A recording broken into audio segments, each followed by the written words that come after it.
I think for a critical failure to be for it to be a critical failure, you should have to roll a d20 a second time.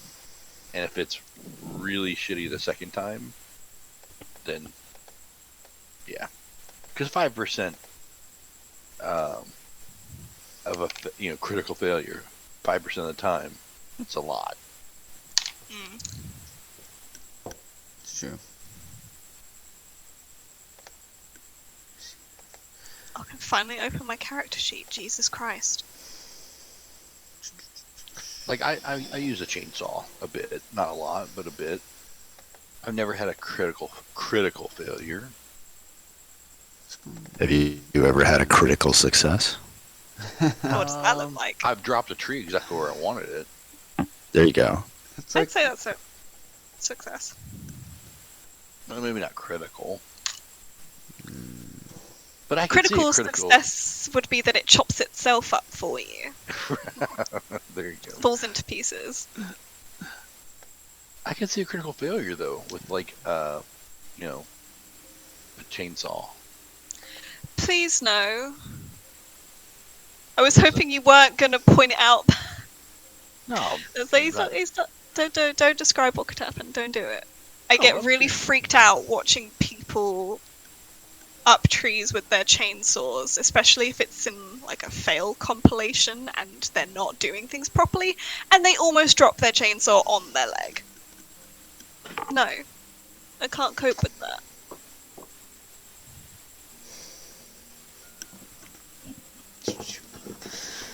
All right. So, when we last left off, our adventurers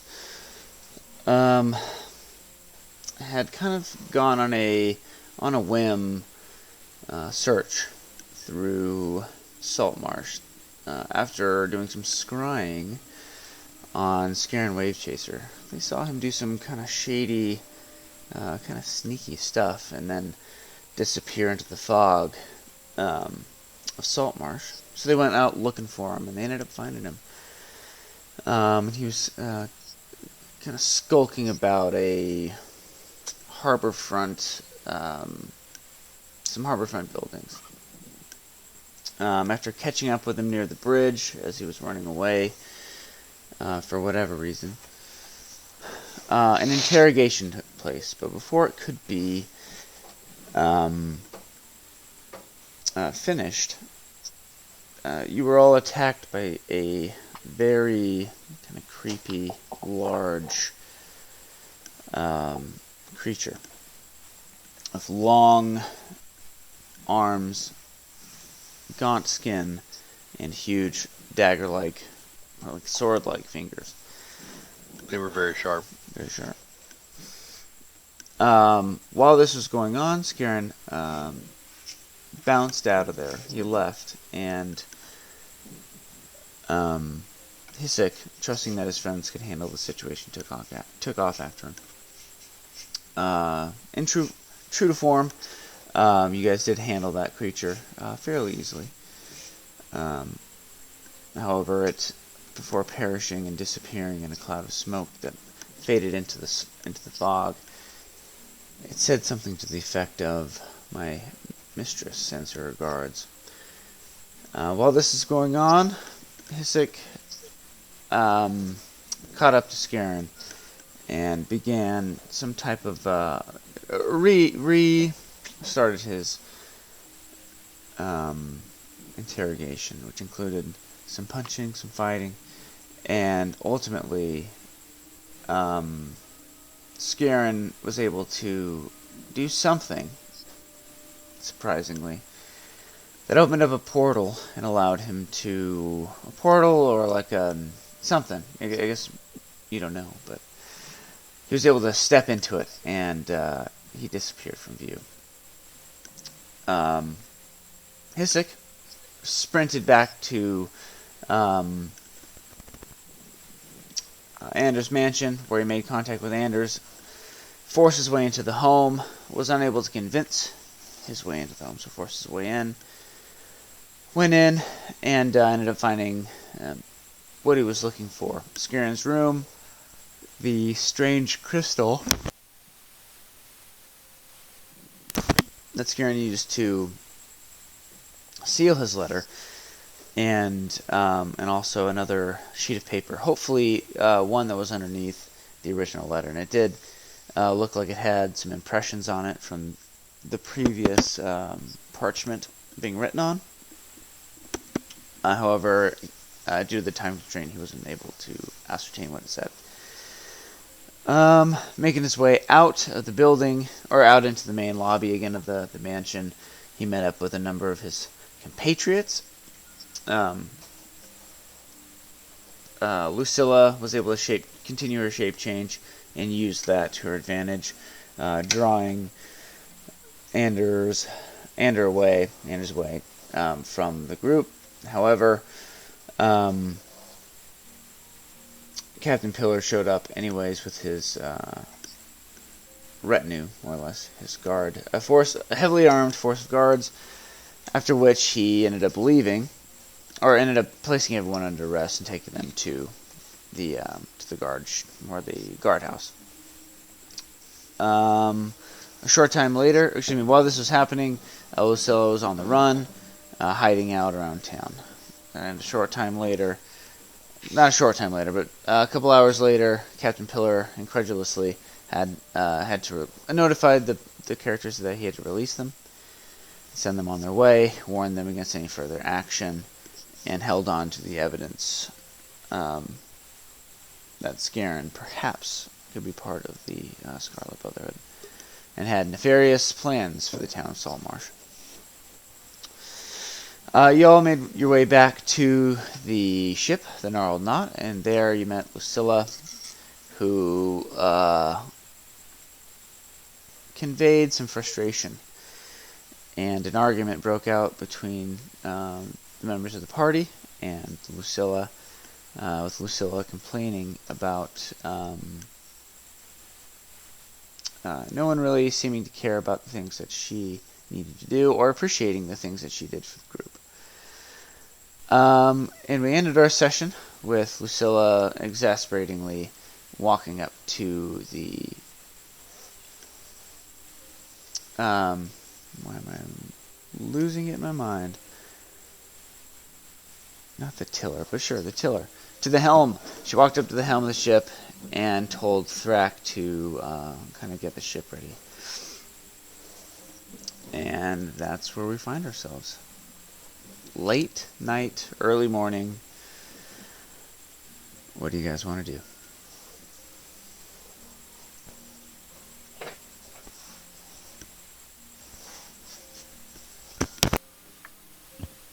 We might want to assemble the love interests, depending on where we're going. By that I mean, I'm saying this out of character because she's not talking to you.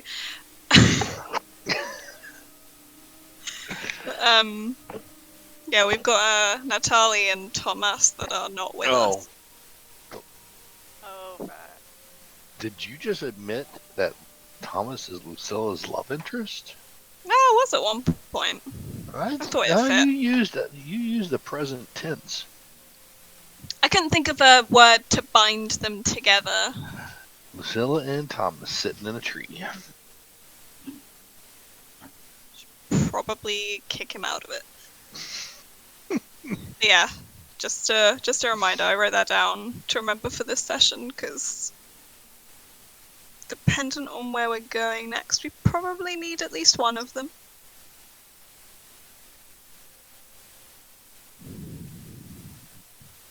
And then the evidence that Hisik found was left at the station, like it was taken? Yes. Okay. Yeah, that makes sense. Oh, so we don't even have it to... That does to make review. sense, though. That makes sense to me. Yeah, it does. Pain, but... all that work to get that, and I don't know what's on it.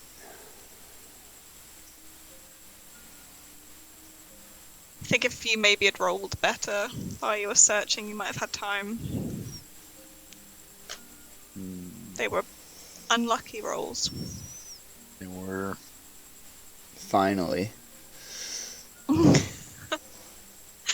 Brad's like rubbing his hands together. Yeah. Finally. Finally, things are going my way. Let's touch her. If it's not combat, you might have a chance of beating Hissig. Otherwise, nope. Yeah, where are we going?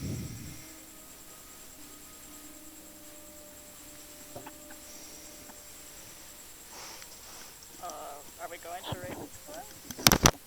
I don't know. Was anything discussed last time? We didn't discuss where we were going because we literally ended on the argument. Okay, yeah. But I think since that was kind of what we were gearing up to be doing, Yeah. I think we saw on the wider world map there are other places you can go to that are quite near it. So Saltmarsh wasn't the only place.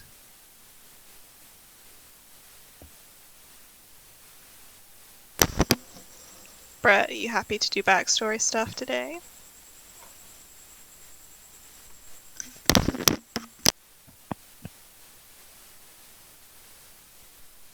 You're muted.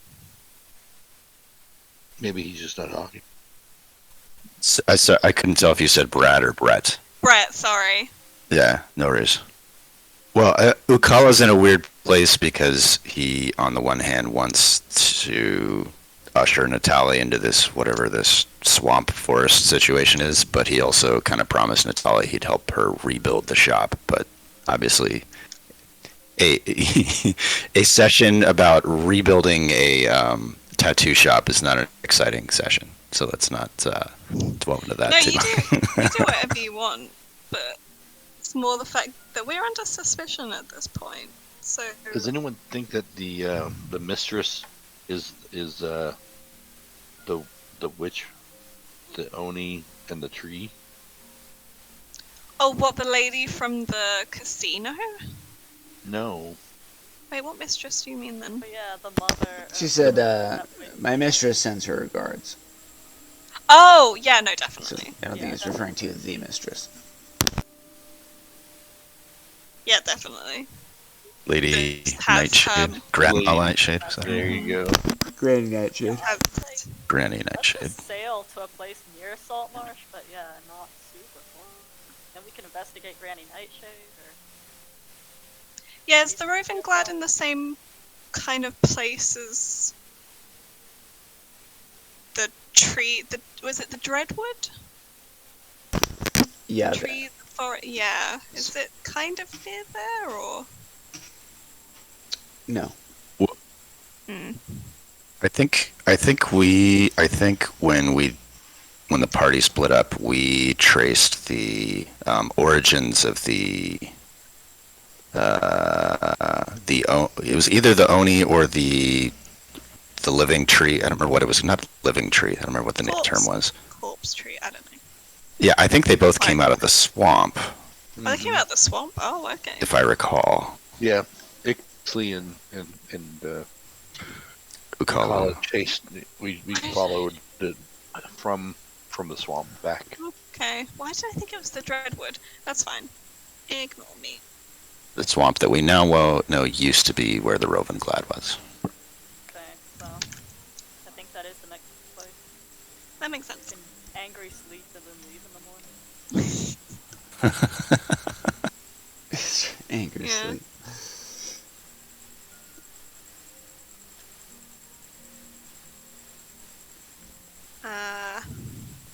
We have to bring Natalie with us, don't we? Yeah. She's not gonna be happy. Yeah, probably not.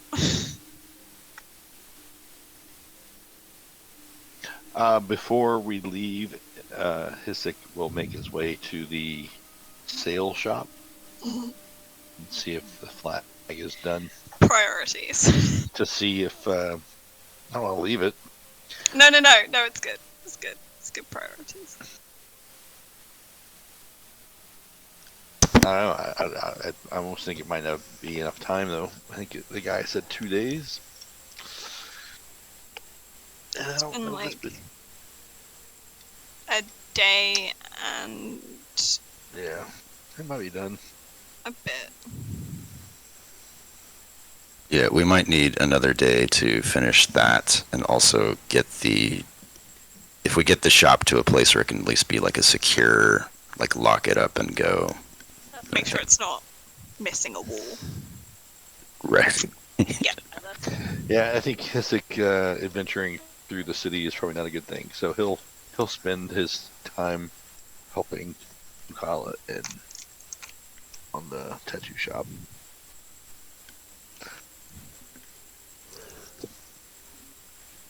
Yeah, all that to say, Brad, I think we're doing the angry sleep plan followed by physical labor Angry and sleep. other... I don't know what else the party wants to do in a day at Saltmarsh before we go. Okay.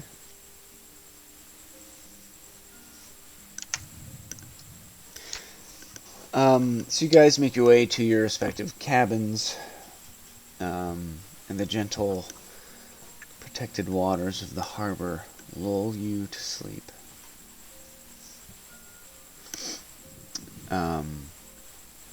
Yukala.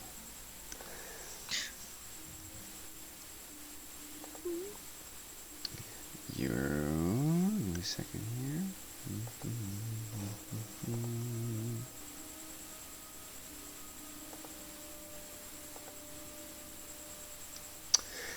You fall asleep to the now familiar rocking of the gnarled knot.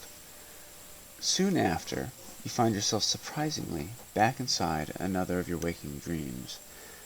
It's strange enough that you're having another one so soon, but even more so that you seem to have picked right back up where the other one had left off. Not directly, though you realize, not directly, you realize as you look around. The body of the half-elf you seem to inhabit is injured. Blood streams between your fingers as you hold the shoulder of an arm still clutching a hand axe. Countless other injuries mar your body as you look over the clearing ringed by trees. You stand atop the lifeless body of the monstrous snake. Another of your axes lodged so deep in its skull, it seems a fruitless task to try to take it out. You can feel the pain from the wounds even in the dream. 2 pinpricks of light, filled with rage, stare at you from the edge of the deep forest.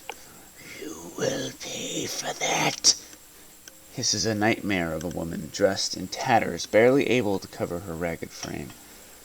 Her hands come together and a deep void of black magical energy appears between them. I shall visit a torment upon you that... The sounds of your friends crashing through the forest to your aid reach your ears and cut her off. I will not forget this, she says as she flees into the darkness of the forest. Relief floods your body as your wounds make you feel weak. You collapse onto the scaly hide of the creature as your friends come into view. 2 of them begin tending to your wounds while the third looks over the beast. Well, if that doesn't convince that stuffy Silverstand king you're worthy of his daughter's hand, I don't know what will. You grin against the pain as her name rings fresh in your mind, and you whisper it out loud. Narthena. Darkness begins to take you, starting with the edges of your vision. But suddenly, you feel yourself torn from your body. Give me 1 second here.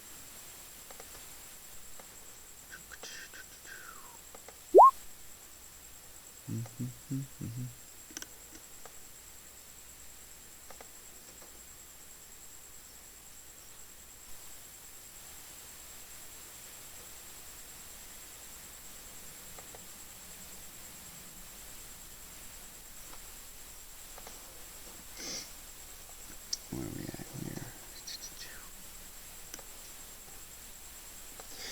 Suddenly, you feel yourself torn from your body. The sudden sense of comfort that had just filled your mind is replaced by the feeling of being stretched thin as a reed. Your vision swims, and a sense of anxiety fills your heart. Your vision clears. You find that you are, well, yourself again, dressed in simple workman's clothing and a leather half-apron festooned with the tools of your trade. A hammer's familiar weight sits in your right hand. You stand ankle-deep in water, black with moss and weeds. The fetid stench that hangs in the fog swirls low around your legs, making you gag. Diseased trees spread out all around you, covered in strings of some strange slime or plant. 4 blocks of wood rise out of the brackish water before you, each one approximately 6 feet tall and 3 feet to a side.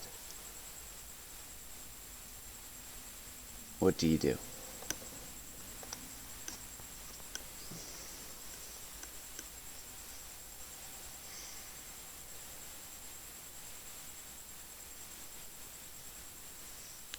Hello? I think you're muted. You hear me? Yeah, I can hear you now. I lost you. I'm so sorry. I don't know what. I'm on my phone. So. What was the last thing you heard me say? I heard your ankle, like I was me again, and I had my half apron and a hammer and tools of my trade. And I heard your like ankle. It's like you were gonna say your ankle deep in something. All right. But yeah, sorry. That's the last thing I heard. No problem. Sorry about the crickets in the background. It kind of works for this sequence, but I'm in my garage, so they don't. I literally can't hear crickets. Oh, good. So unfortunately, it's not adding to the ambience. I can hear them in my headset. Ah, dang. That's fine. All right. You find that you are yourself again, dressed in simple workman's clothing and a leather half-apron festooned with the tools of your trade.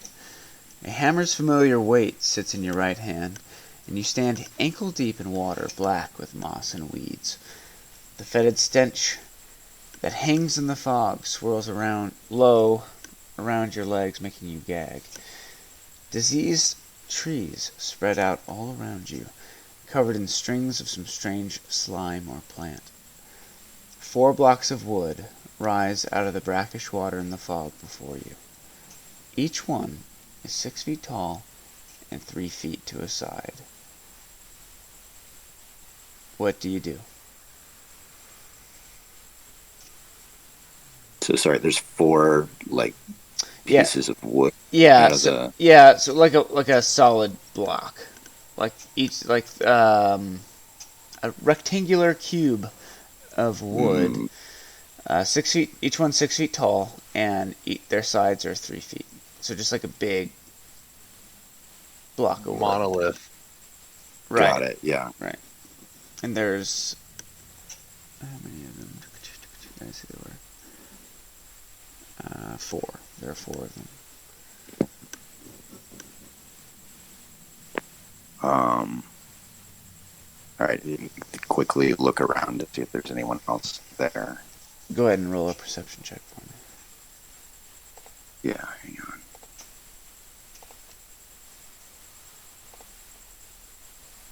Poop. Sorry. Did that go through?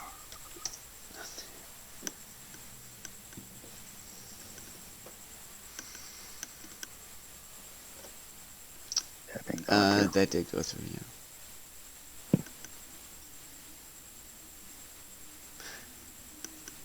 As you turn, as you turn and look around, you feel the mud you're standing in suck at the boots on your feet, and the water swirls around you, sending ripples out in all directions. The fog swirls at your movement, but you don't see anything else around you. Okay. approach the blocks of wood, see if there's any difference between the four of them. Okay. You move up to them, start walking around them one by one. Roll an investigation check for me.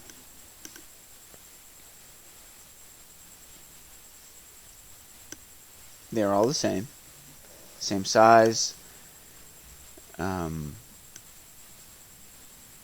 As you like kind of feel down the edges under the water, you see that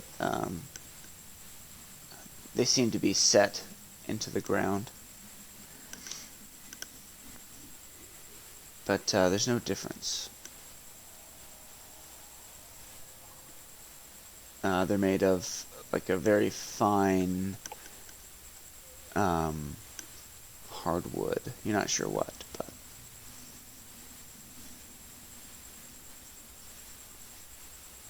Okay.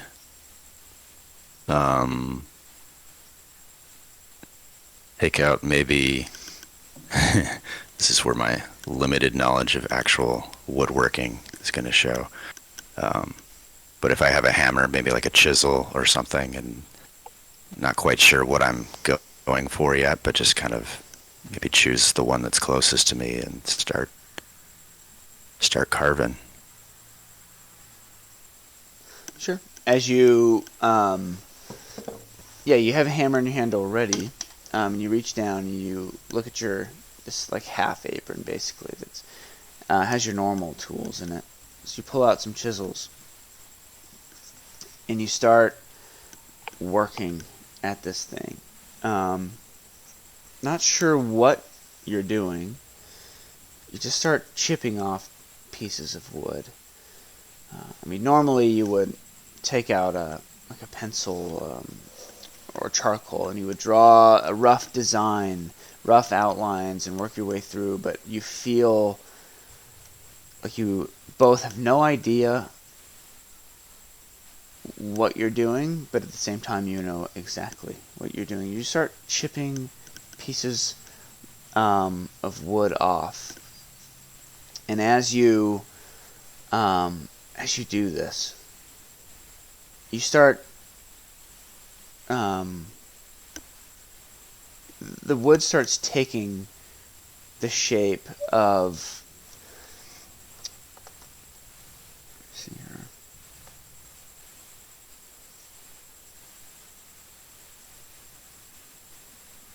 Let me see here.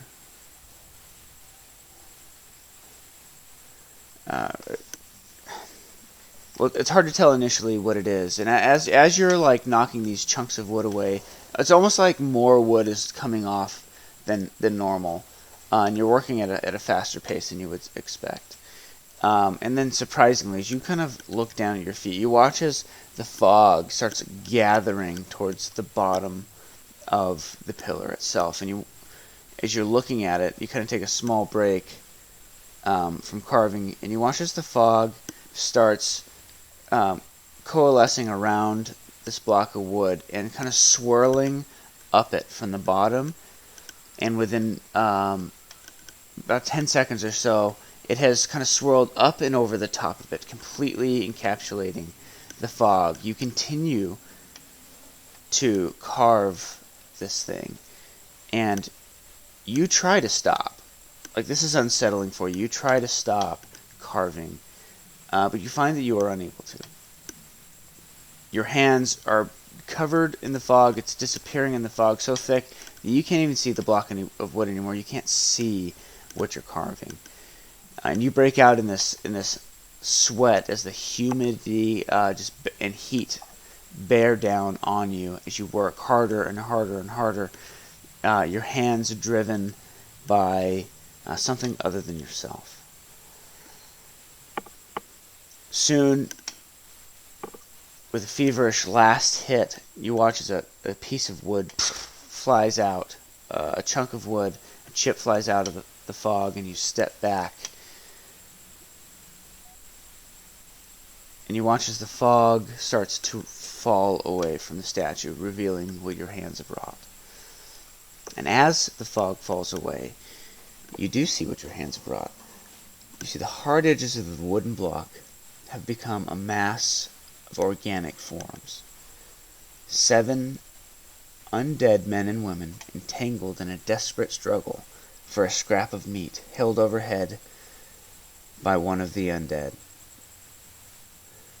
The detail of the desecrated and rotting bodies is remarkably lifelike.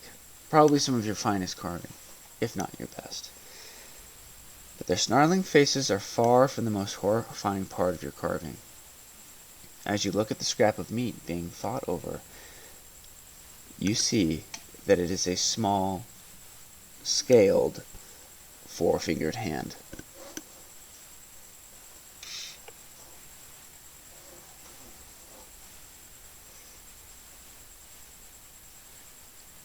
One that looks very familiar. One that looks like a kobold. It does indeed. Oh my god.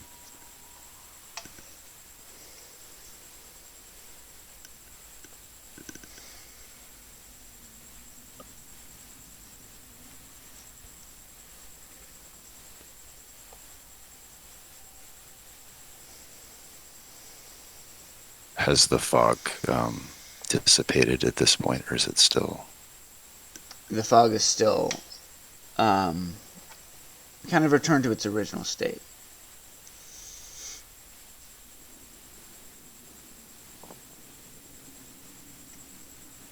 So there's 7 undead figures fighting over this hand, essentially. Yeah, in which you look forward, you can see this small kobold hand, bone sticking out at the bottom of it.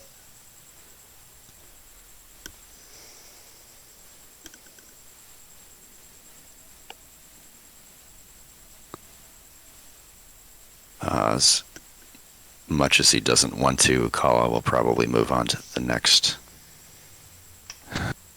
pillar and start again. All right. The same thing happens as you begin carving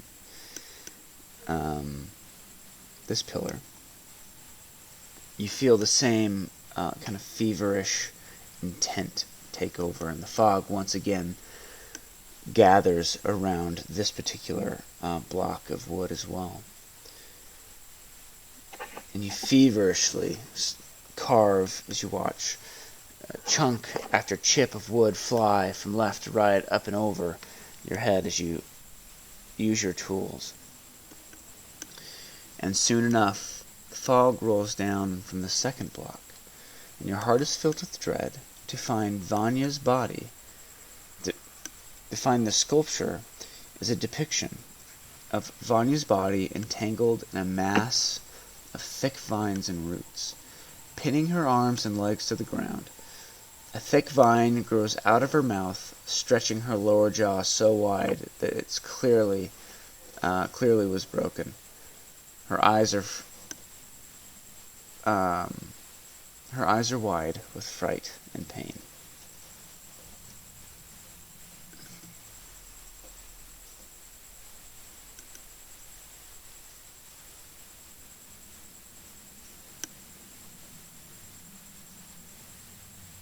Stop and take a quick moment to look around again and make sure I'm alone. Okay, perception check, please. Okay.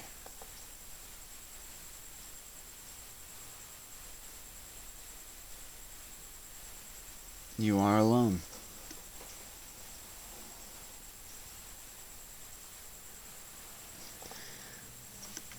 And that itself is adding to the anxiety and stress you're feeling as you look off into the edges. The world seems to go on forever. The swamp is, you get the impression that it is enormous. It almost feels like it has no end. You're almost sure of it.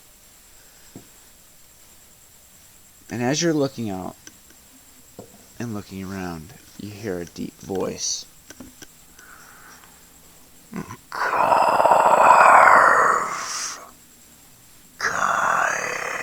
Keep on carving.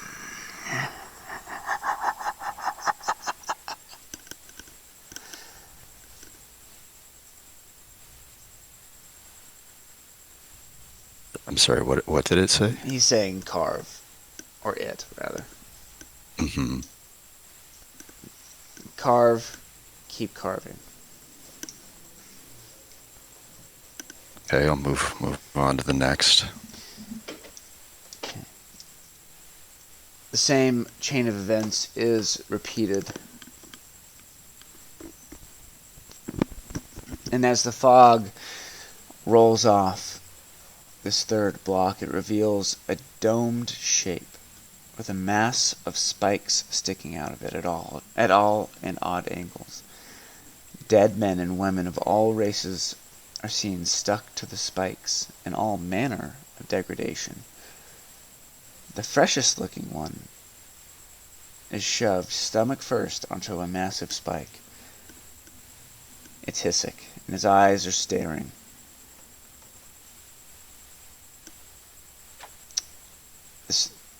The sculpture has a Hisek holding on to one of the spikes with one hand, perhaps still alive.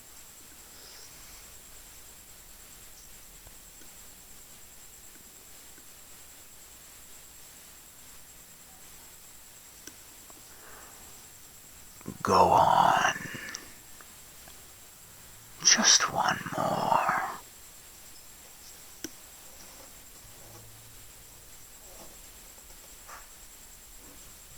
The hell are you? What do you want? What is this?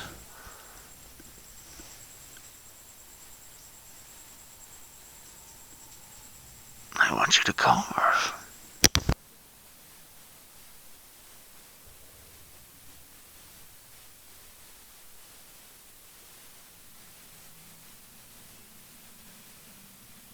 Do the last one.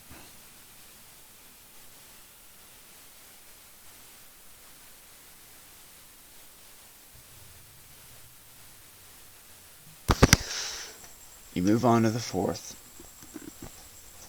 Same turn of events. And once you step back completely exhausted from carving this fourth block, and the fog rolls off, you see that the sculpture depicts a visage of Lucilla. Her face is panic-stricken, her body stretched out at length, with one arm reaching out, fingers splayed, as if reaching for something unattainable. As you look down the length of her body, you can see the end of some creature's jaws latched onto the ankle of her boot.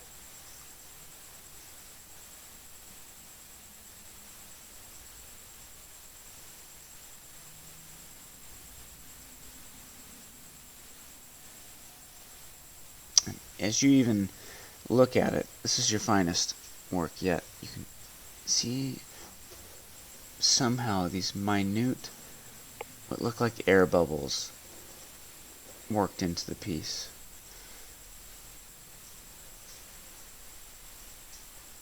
And it appears as if Lucilla is being dragged down to the depths of something, somewhere.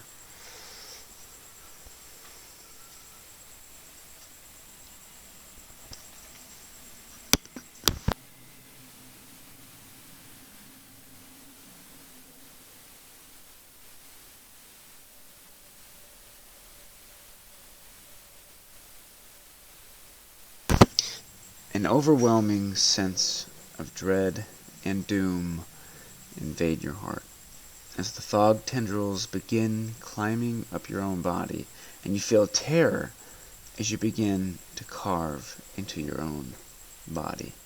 You scream as you feel the bite of your own tools on your skin, and you sit up. Suddenly awake and in your own cabin, covered in sweat, breathing heavily. It's the following morning. However, you didn't receive the usual benefits of the long rest.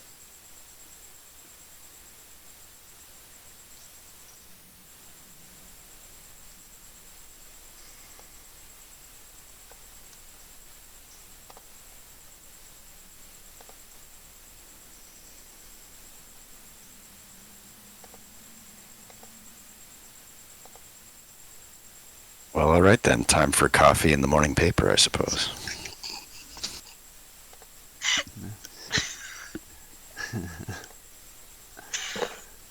I feel so tense right now. Phew, that was a doozy of a dream. Gotta get my caffeine. Dude.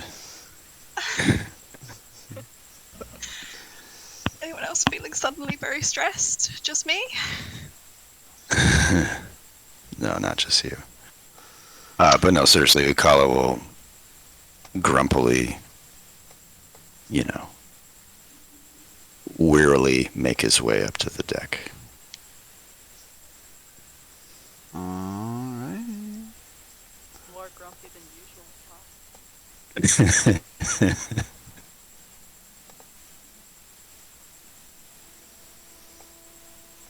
Huh? Alright, you make your way out to the deck. What's everyone else doing? It's now like 8 o'clock in the morning, early morning.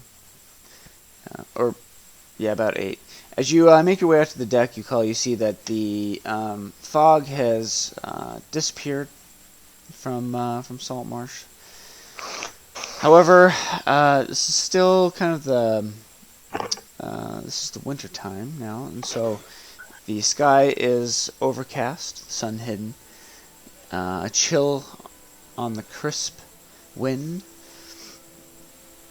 but it is the morning. What's everyone else doing?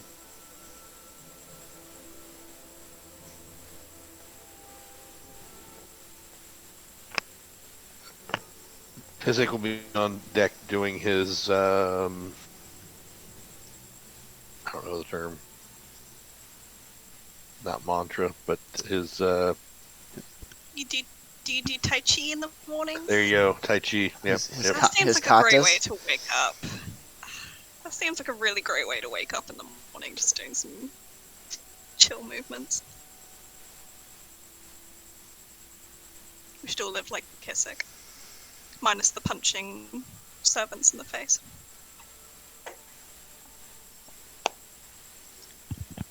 Lucilla's at the wheel. Plotting courses. Yeah, does she still look angry? I would say Oh, sorry. I'd say yes.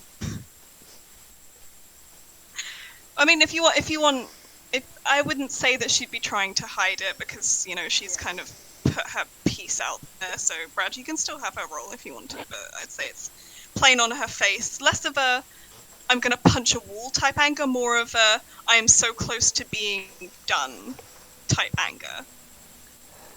Make of that what you will. But she's not trying to hide it.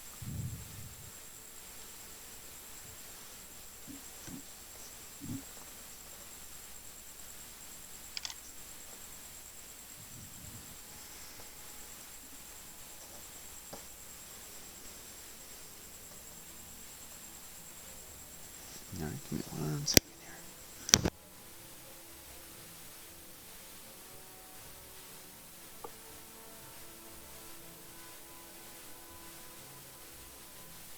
All right, where was Vanya at? Did Vanya come up yet? Yeah, I'd say she's probably coming up now. Because, yeah, she was keeping... First thing she did was make sure Lucilla was still around. So she's kind of obviously relieved to see her at the wheel.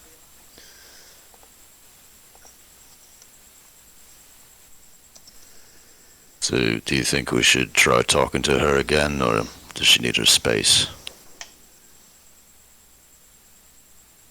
Saying to Vanya and Hizik. Well, nothing screams peace offering like food, so bring her breakfast. And then see if she screams at us again.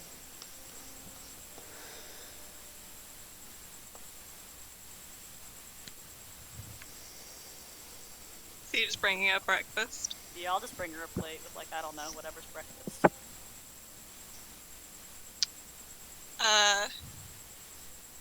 She would probably take it off your hands and just...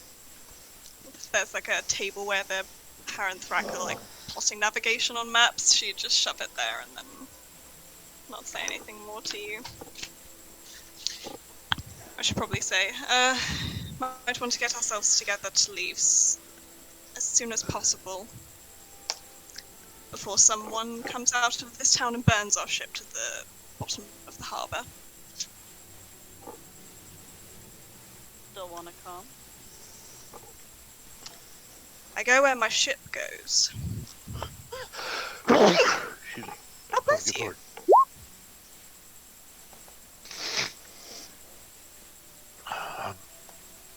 My apologies. Where does your ship go now, then?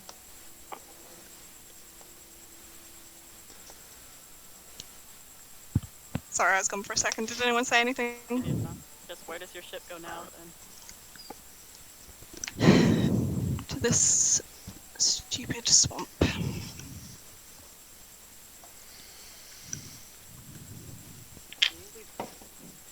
We've all given you. What you said wasn't entirely fair. I've given you plenty of chances. We all have. Before Irongate, before Vogan, before this. But we're all still here. And I don't know. Maybe it's because we're better at figuring this stuff out together than we are apart. Or maybe we're just lonely. I don't know. But I think he said it best. Your debts are our debts. We'll figure it all out.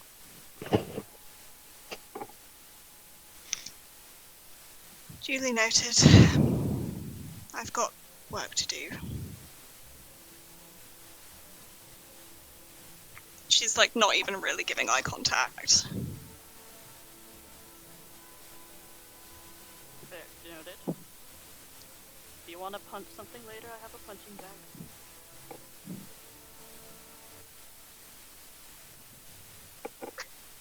She'll leave and I don't know. I guess help get us underway since we're leaving.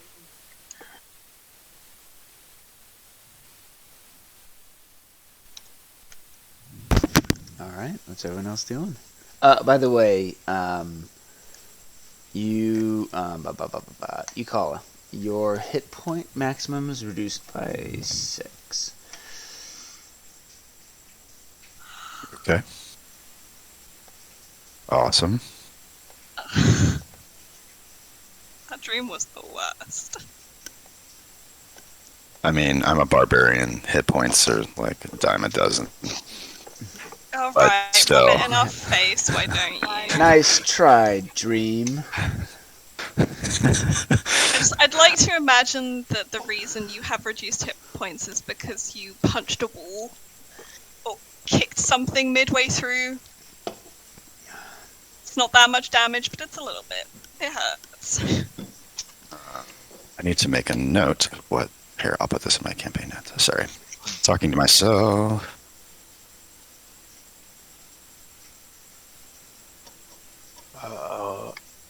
I will. Hisik finishes up with his Tai Chi. Bows towards Sewell. I'll say it would be like northeast from here. I don't know. And then heads over to Vanya. And I know that your resources are limited each day. And this message can wait, but it needs to be sent to my superiors. Whatever you need, Hisik. I feel bad I didn't trust you much with Scarab, so... Anything I can do to pay that back. Well, It's a, honestly, my actions leave much to be trusted. I don't trust myself at this point.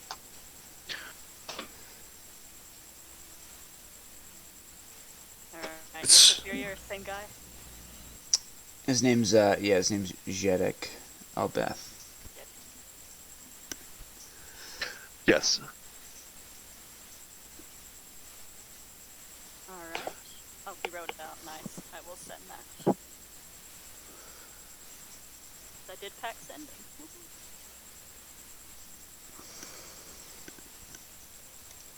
Yeah, honestly, Hizik, I don't think I'd ever seen you lose your cool, as it were, as you did with him. It's clear that this is a expression, a hot button issue for you.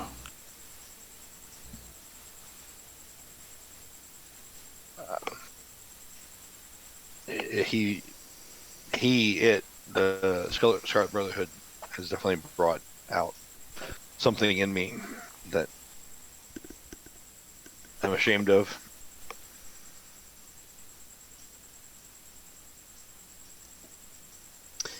As Vanya sends a message, she receives heard and understood. Do what you can. We will begin. We will begin research on our end. It's a good start. Well done.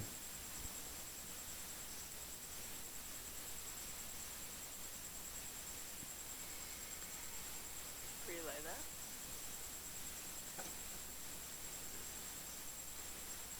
that. Just real quick. Charlotte, when are you done? Are you done in like 20 minutes? No, not yet. Hold on. Meant to be going out for dinner. Dinner's at 6:30. Have to get. I probably have to be done at 10 to 6. So not as early as I thought. Okay. Into 6, meaning you have how much time? So about an hour from now. Okay. And with that in mind, let's take a quick break. I'm not trying to interrupt anything, but if we could take Nope, a quick break, it's that'd be fine. helpful. 5 minutes, be right back.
I'm back if anyone else is.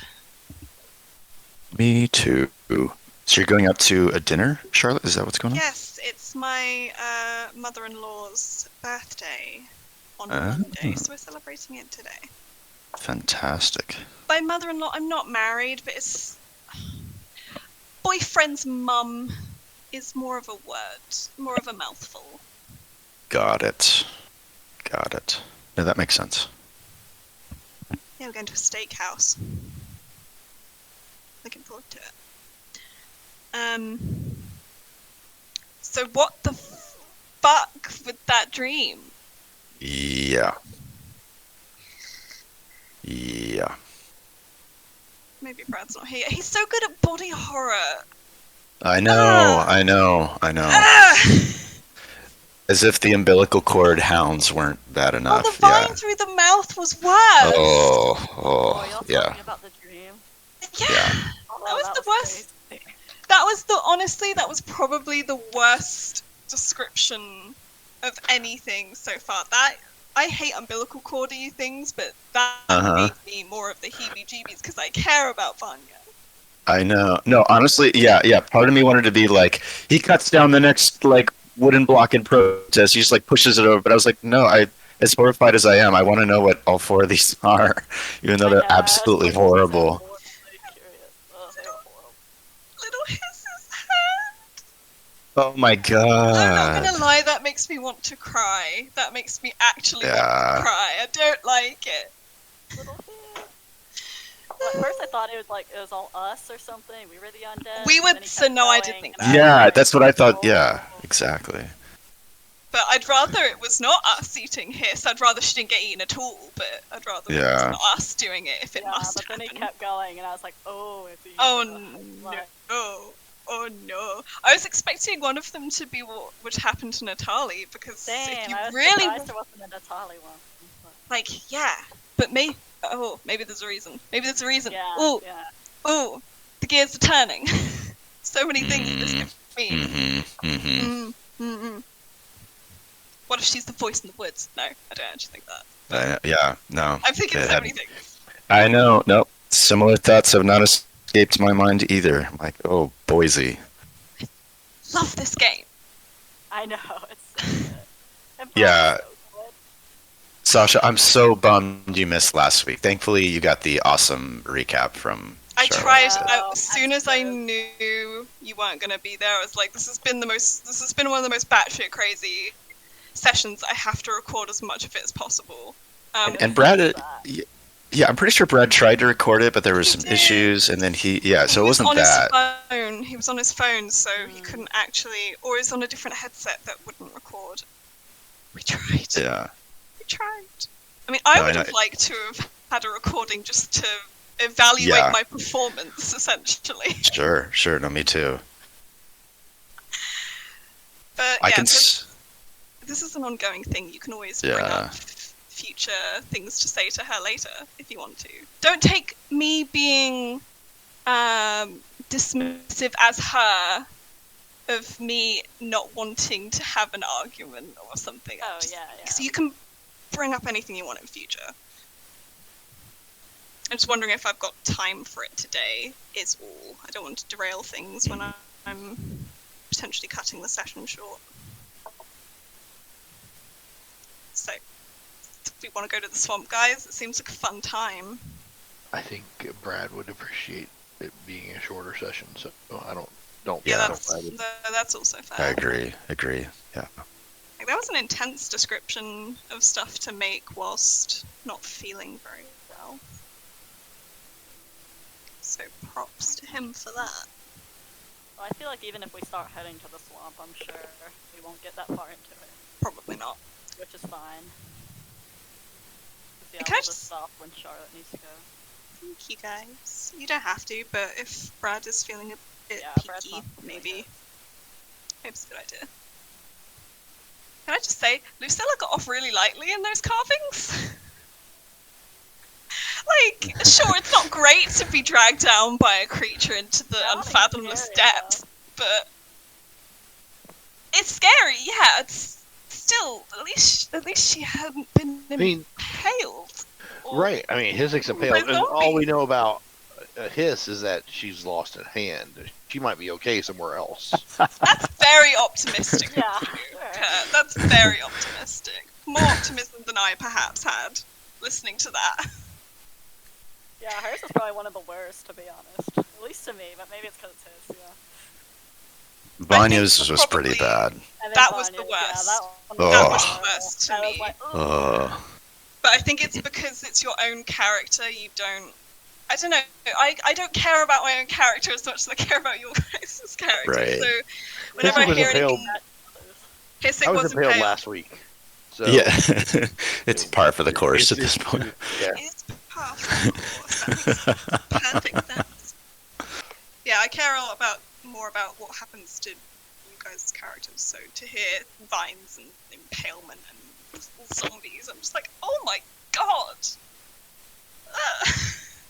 He's very good at the visual. Yeah. Yeah, we said Theater of the well, mind visual. Yeah, paints it very yeah, I well. think while you weren't here, we were saying he's I very heard good all at of it. body horror. Very good at the body horror, which really freaks me out. What we I don't wish- know is that Brad was actually one of the creative minds behind the Saw series. I get the thing. I get the thing vibes from his description sometimes. Like, Oh yeah. I don't know. Something about it that's. The John Carpenter Even movie with the thing Yes. up in the snow and yeah, Yep. great movie. Because the Which Saw did is they- at least realistic in that these are injuries that could happen to real people. When Brad describes shit, it's like, no, that's not right. That's not what happens to regular people. Ugh. I kind of wish we'd got more of this, because I think he wasn't, when we did Curse of Strahd, he wasn't fully doing descriptions like this, because a lot of the guys that we played with weren't really interested in They just wanted to. theatre of the mind and getting into it, all that kind of stuff, so we didn't really get such in-depth Oh, that's descriptions. too which- bad, because Strahd's perfect for that. I know. I don't feel cheated because I had Brad still did a I fantastic had Charlotte and Brad, but at the same time I feel cheated because it wasn't with everybody in this. I feel cheated because I had also a good character concept that I never got to really do anything with roleplay-wise. It was perfect for the setting, which I didn't realize until we started playing it. I was playing as a courtesan bard whose basic premise was that she went undercover and just fucked with people in power that were horrible, particularly horrible men, because her father tried to have her killed once he realized that she was around, because he wasn't meant to have extramarital affairs. Oh, that is a good one. Like a Bobby B type from Game of Thrones, where it's just like, yeah, kill all the bastard children. So she goes around making it her business to And how mess long with were we in the campaign? And I never knew that. Yeah, no. It never came out because we I just know. didn't roll Say- And it was perfect for Curse of Strahd as well, because what is Strahd if not someone in power abusing their shit and doing horrible things to women? It was so unintentionally perfect. But did the other guys want to roleplay? No. Who? We're talking about the Curse players of in Strahd. our Strahd campaign. Ray. I just explained Ray and Sean. what Not just the two of them. There were a Caradwin's- few others. I mean, we had a big group. We did have a big group. It just wasn't their thing. But Who yeah, I was else was just in it? explaining to Well, we had Ray. 6 Ray, players. It's Ray and Sean. Poops, Poops. Sean. Poops. Yep. We had Poops. Poops would have role played. He probably would have done. He just didn't. Was he the because- dwarf that got wings? And Yeah. got carried away by someone? No spoilers. I'm sorry, you were playing with someone named Poops? That's What's his real name? Chris. That's his real name. Chris. Okay. But his friends know him as Poops. So That's awesome. he actually is a pretty decent. If everyone knows there that everything that kind of came out of that situation, I think No, was, he was- kind of he the was- coolest about it. But I remember one circumstance where I, as the bard, tried to turn Sean the fighter into a cat as a joke. So he very angrily pushed my face into cat shit. that's right. The thing is, it could have been funny. I don't know if he was finding it that funny or if he was Yeah. like actually genuinely angry at me Well, trying to do that. With Sean, you never know. I'm of the mind that I never really liked him that much personally. He was more of Ray's friend. But I remember we were playing back in the day a game, Tomb of Annihilation, and I had a friend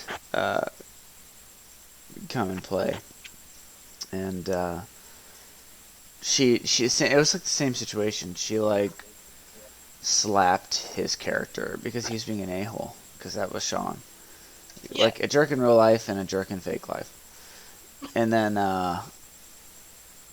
yeah, and so he was of course playing a barbarian. Surprise, surprise. Nothing against barbarians, Brett. But Brett, Boring class ever. I don't think I'll ever play. Well, no. Sorry. Please continue. and then, anyways, so he beat up her character. She was a warlock, so it's pretty easy oh Oh my my god. situation. So That's yikes. very brutal. not like tore her up, but he whatever hit her. Had or a whatever. point to prove Wow. when doing it Come almost. I think that was my vibe, was that it was like, I'm not gonna let you take the piss out of me, even if it's just Right. messing around in a game. Like, you don't need to defend your pride when I'm trying to polymorph you into a cat while we're playing Dungeons and Dragons. Yeah, Like a cat. That was That's actu- all he was gonna be for a second, Right. was a cat. Cats have it pretty good. You know? It's not the worst creature to be. I've To be a cat. I've kind Yeah, of me too.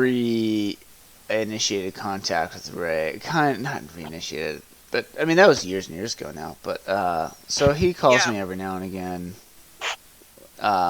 He's like tried to play or get me to play with him since, but I have declined. But he'll call me and he'll like call me and we'll talk for an hour. Or he'll talk at me for an hour about whatever campaigns he's doing or whatever. But the way he plays is he wants to play everything and get through it. So like he's done every 100% he's completionist. 100%, yeah. He wants to do it and he wants to do it as fast as he can. Pretty much. So the role playing aspect I think he thinks is fun for him. But I think he's mistaken. It's just a weird. I think he thinks that role playing whilst you're doing combat rather than just saying I hit for something damage. But I like the way we do it. I like the way we do role play. It's fun. So anyway, so seeing how he plays these other games or talks about them at least, I'm like, oh yeah, well, kind of makes sense how that didn't really work out. But on top of the fact that he was a jerk. But whatever. Anyways. Now we're spoiled with these guys. Yeah. I'm very lucky. Yeah. Is everyone back? Yeah. I think so. Here's something else I was thinking the other day. Not to stretch this out. But if for some reason you wanted to take a break from your character or something, you could like send them off to like do portions of their quest for a bit. I thought you were going to say off to pasture. You could do that too. Yeah, like I'm gonna go look for this person or go do this thing, and then create another character, and you can play that one for a while. Come back to it or not. It's up to you guys, of course. But I don't know if I'd have the balls to do that. I'd have to give that some serious thought. But yeah, Yeah. I mean, Sam made it work in Crit Roll. For sure. yeah, well, what made me think of that is that's where I'm at in season 1 or campaign Oh, 1. yeah. I'm experiencing Taryn Darrington at the time. It's Terry and Darrington right now. I was like, oh, okay, that kind of makes sense. Yeah, Brett can get a wizard or something. That's right. What's that? Yeah, if you wanna Brett can swap get a Ukala. wizard or something. For a wizard. Ukala's been great from a role playing standpoint. It just Yeah. I was not after playing a monk where you have so many choices and you're keeping track of your resources and everything. It's just like I'm gonna stand and punch something. It just feels very like combat. Just feels incredibly. There's not a lot of meaningful choice. It's There like are one some mode. meaningful choices with the barbarian, but it's but that's just I get you. yeah. I've played 2 characters in a row where I basically do the same thing every time, so I think I want to pick something more complicated next time. Meaningful choice. That's a good term. All right. I'm sorry. Kurt, you back, dude? I've been here. Okay. All right, guys. Here we are. We're back, and we're back online. Has Hiss come up from below decks yet? That's Yes. kind of Yes, And she does has. she have both hands? Yeah, does she have both? Yeah, so she like, comes up from below decks and she's kind of wearing her little wizardy robe and you can't see either of her hands and you're just kind of like holding your breath a little bit until she reaches out for a cup of coffee or something. Both of her hands slip out of the sleeves and whew, Oh, thank God. they're there. Protect the kobold at all costs. Unless she can replace it with the hand of Vector, oh boy. She does have a fake eye. She Yeah, does, that's true. That would be on brand.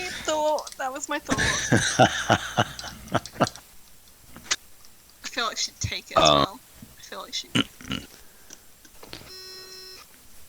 All right. Well, before we get too into the weeds here today, I need to talk with everyone.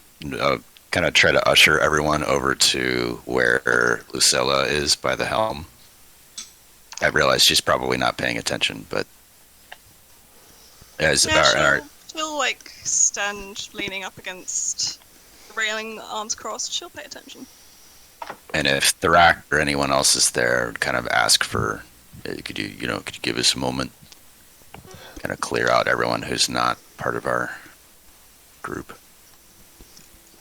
Thrak takes it personal that he's not part of the group, but he says, okay, and he leaves. Oh. I see. I'll be below decks. He starts crying. Oh no! I'm kidding, he doesn't. Alright, so you guys are gathered about, and Lucilla's leaning with so much attitude. All of the attitude. So look, I'm not good with people, yeah? I'm good with like blocks of wood and manual labor and this sort of thing. So I don't know how to navigate these waters when things are awkward and whatnot. But Lucilla brings up. Sorry, that? Kurt, you've got some like background interference happening. So if I'm the oh my god, There it is. doing that on purpose.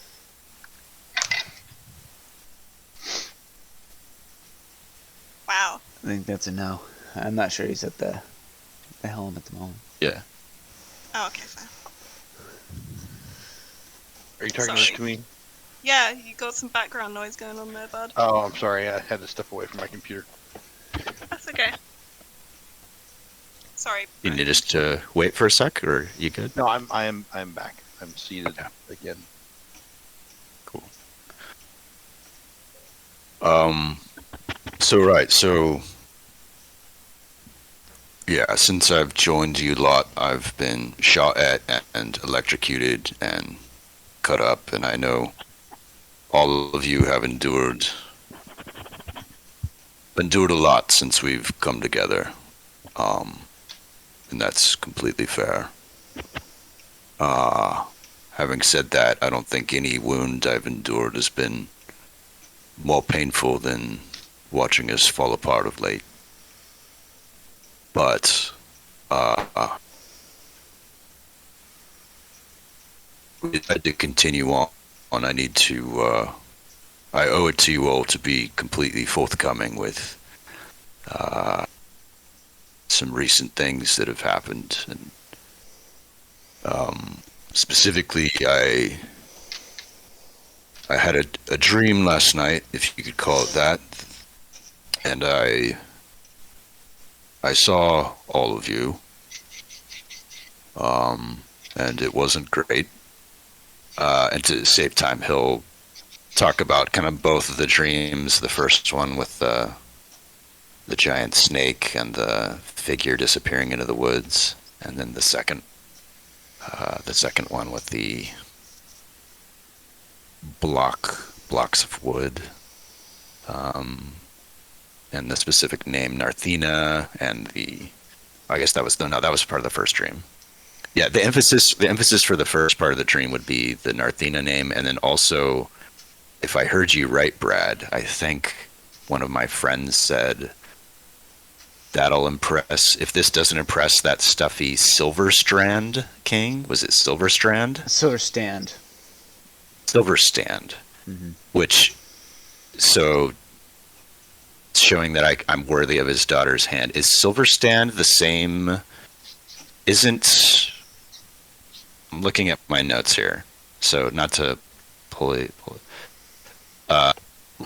Lithial Silverroot, is he a Silverstand elf ambassador or Silverstrand? Silver Is it stand. the same?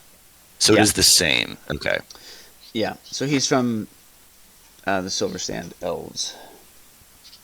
Got it. I thought that was the same. Just want to make sure. So making note of that, and then obviously telling them about the terrible wood carvings in the other dream.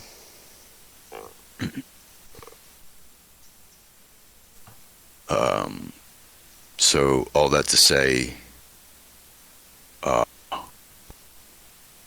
I don't feel I have much choice in the matter. I need to move forward with this thing with Natali. But I can't ask anyone to join me in that, especially having seen what I've seen. I'm never getting a potted plant, that's for sure.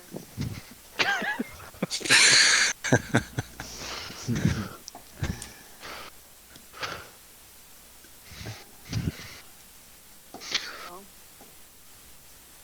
and you stuck with me with Bogan, which is probably just as bad, so I owe you this one.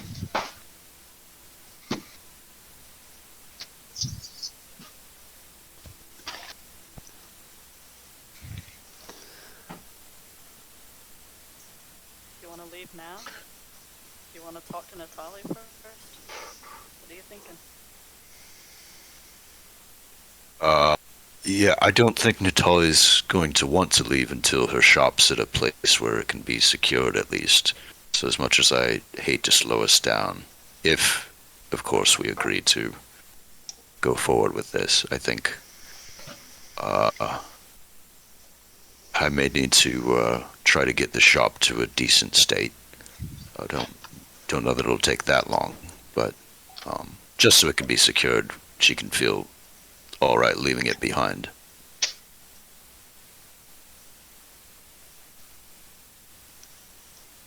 But again, I'm not pressuring anyone to join. You've all endured a lot already. You owe me nothing.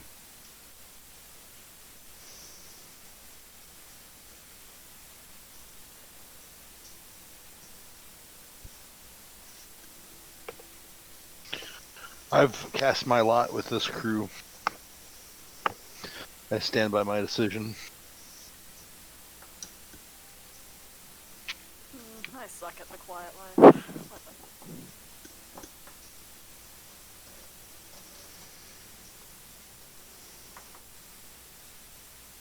And what says our captain?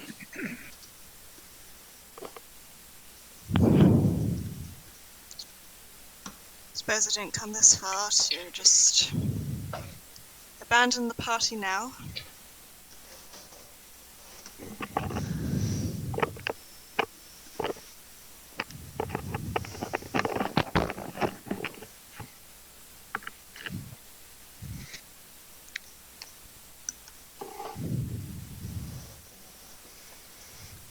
Alright, so what's the next step?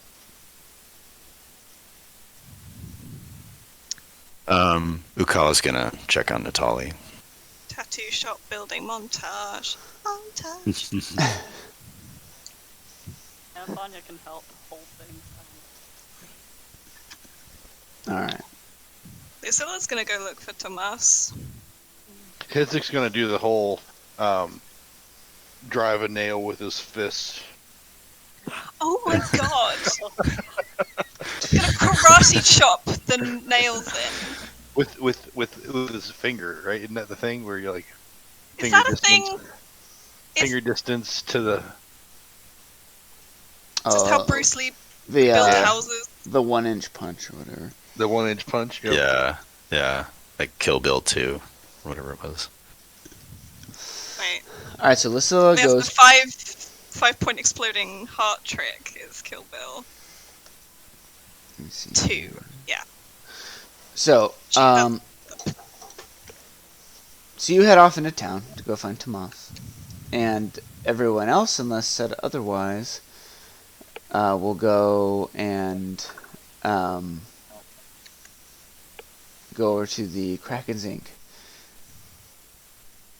Yeah, Hiss is obviously going to be gambling for 3 hours That's right. because that's what our kobold wizard likes to do. No, Oh yeah.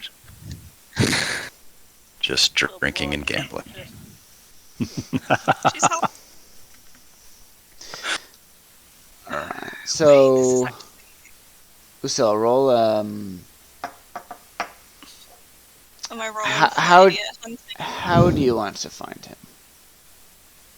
I will use the connection between our souls. No. I would probably go to wherever there are drinking establishments and search for him there and say, have you seen a half-elf idiot that's maybe made a tab and then not paid it? All right, go ahead and roll an investigation check for me then. Or, oop, too late. Sorry. Sorry. It's pretty good Jumped the either way. gun. Okay, let me see here. I'm good with investigation, not because I'm good with intelligence, but because I took expertise in it.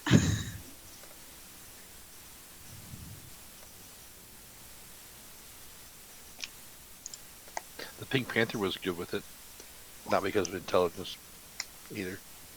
Yeah, same vibe. Those movies are great. The original or the remakes?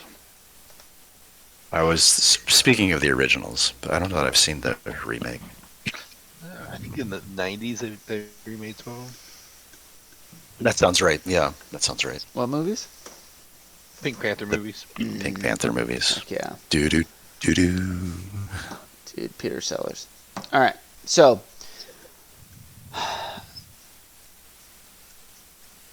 Lucilla, it takes you not very long at all. You start your search at what you think is probably the most likely tavern, and that's going to be the Empty Net, which is kind of the hive of scum and villainy of the town, so to speak. Is it still? It's Is it still that? Yeah, I mean it's like the Mos Eisley Cantina of the town, I guess I would say, which is exactly the same thing that I said before.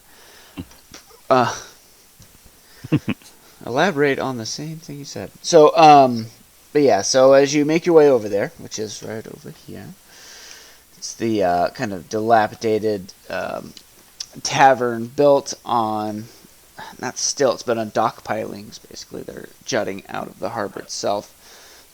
You walk through the door, and the same kind of barkeeper is there, as you've seen before. It's been some time since you've been here, actually, though. Mm. And he sees you walk in, and he kind of looks at you from beneath his bushy brows, and everyone in the room, there's probably like 8 people in there total, and they all kind of look up and look at you in a corner of their eye kind of way. Their hands drift towards their weapons a little bit, just out of pure nature, right? Their instinct. But yeah, up in one of the corners, like closer to like an open window facing the harbor, you see Tomas with his boots up on the table, drinking out of an ale horn, kind of looking off into the water. I'll go up to the bar and ask for an ale. Alright. 1 silver piece, please. Hand it over. Okay. You see him go over to a tap, fills your own ale horn with one, and slides it over to you. I'll take it and I'll go join Tomas.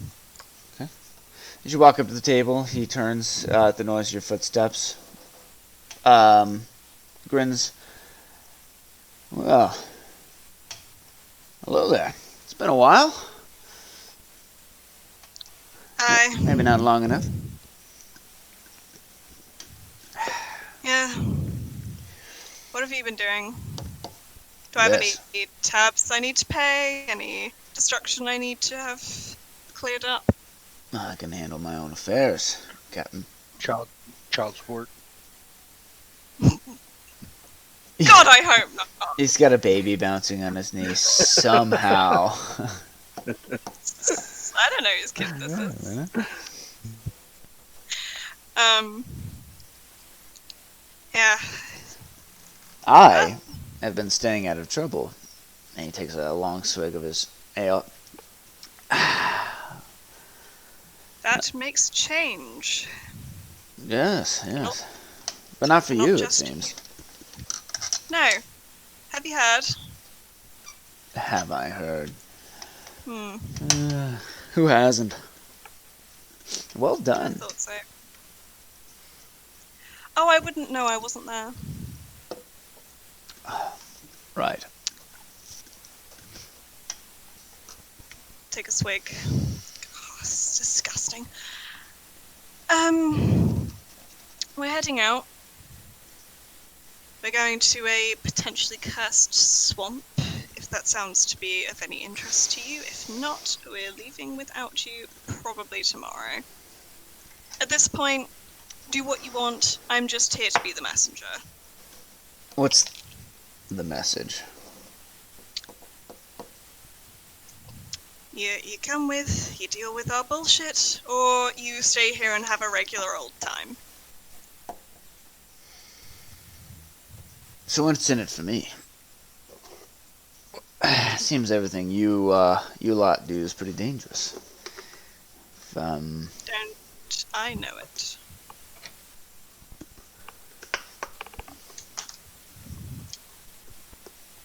Look, Why are you going, I should say? For starters. sunk cost fallacy, perhaps? I'm sorry, what? Oh, I forget you don't read. The idea that you've spent your time doing something for long enough that you'd be wasting that time if you gave up and did something else.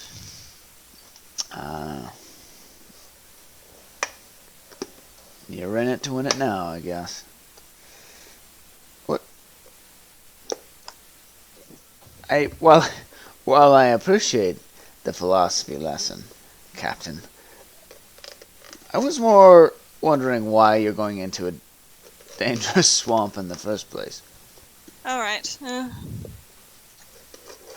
It's been a day. To be honest, I don't even really know. It's even worse than philosophy. It's spirituality.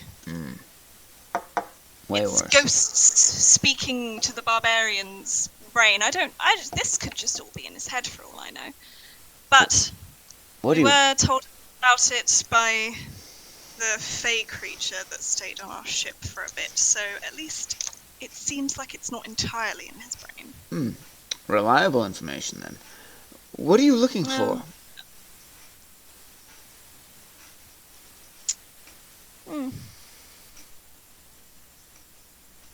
I'm not sure I even know that. You'd be better off asking him if you're even interested. We're going there, doing something, I'm tagging along, shooting some things with a crossbow. Rinse and repeat.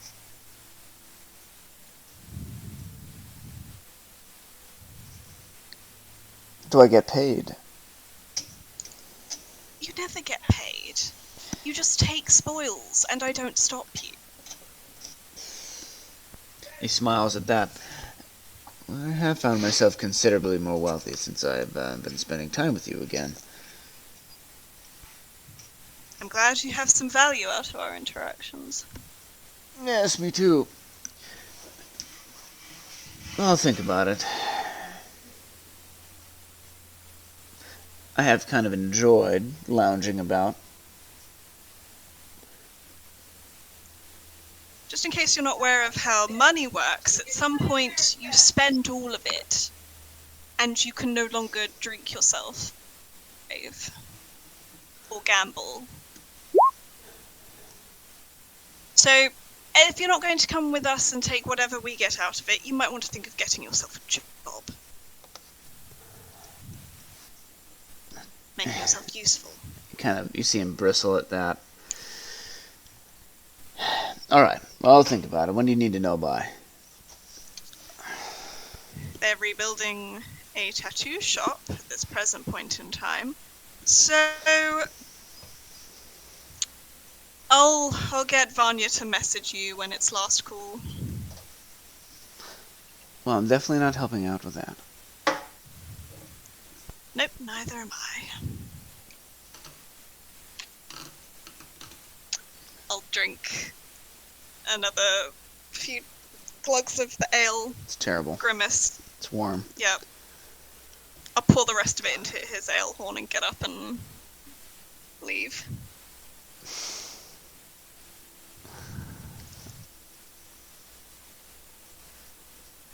I'll just head back to the ship. Alright. So at the Kraken's Zinc, you guys arrive. Italia's there trying to work on things, and she looks up. Huh. About time. Right, so we're here to help, but it comes with a caveat. Oh. Well, a couple caveats, actually. One, as you may have heard, our little group might not have the best reputation around town, so being seen with us may not be the best for business. Hard to say. We may have gotten in a bit of trouble unintentionally. I won't go into the details now, but just so you know. And two, caveat number two, we're planning on leaving fairly soon, and we're hoping you will come with us after we get your shop into a place where it's secure and safe, and there won't be anyone breaking in, that sort of thing. That's why we're all here to help, and not just me today. But this thing with the Rovenglad, I think it's best to take care of it sooner rather than later. All right.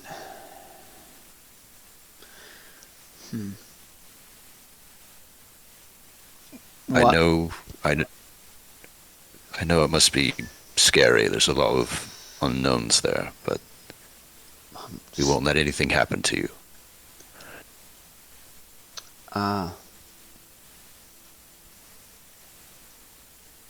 Okay. What about my shop?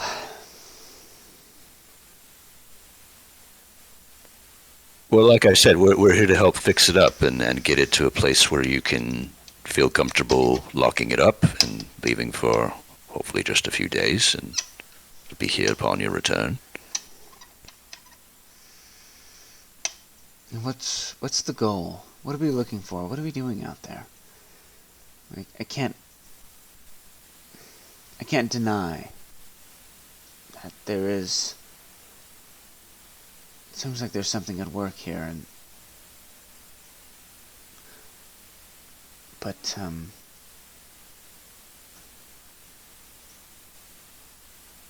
mean, what if we die out there? Is what we're looking for worth it? I can't pretend to understand what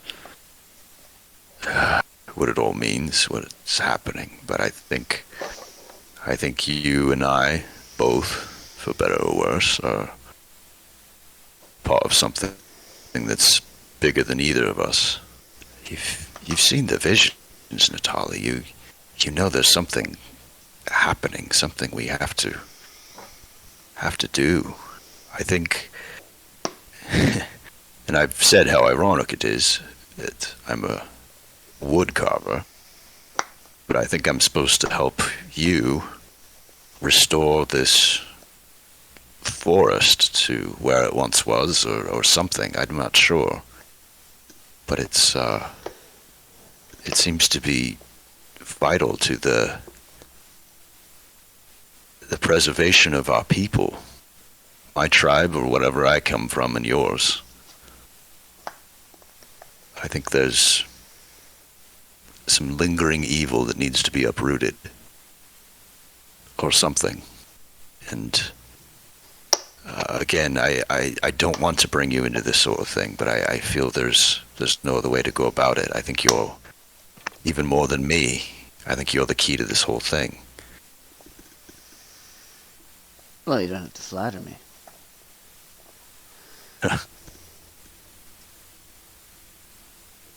Alright. So once we lock up my shop, what's the plan? Well, sail south of here, I believe. Find a landing where we can approach this swamp area. And I know this doesn't sound very convincing, but trust that our ancestors will tell either you or me what to do next. I know that sounds a bit crazy. If you have another plan, I'm all ears.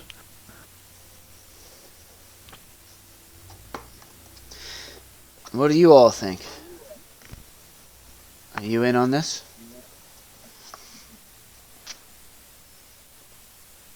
I mean, yeah.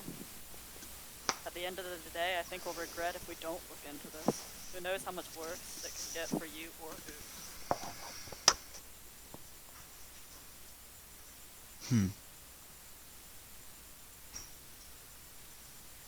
Don't you want to know, Natalie, what it all means? What these visions and the fact that these ancestors of mine bow to you as if you're some sort of queen. There has to be a reason for it. There has to be some sort of destiny that we're tied up in.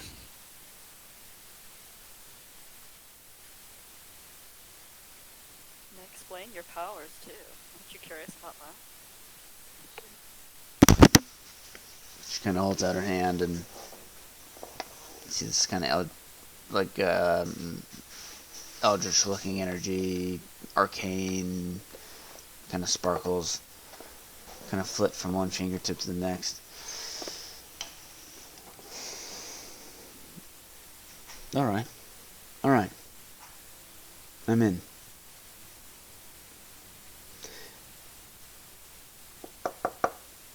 I think I was in before you showed up.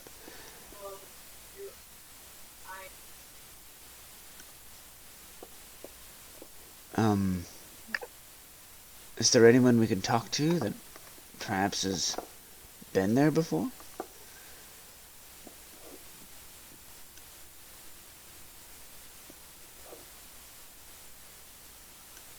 Among the living, I'm not sure.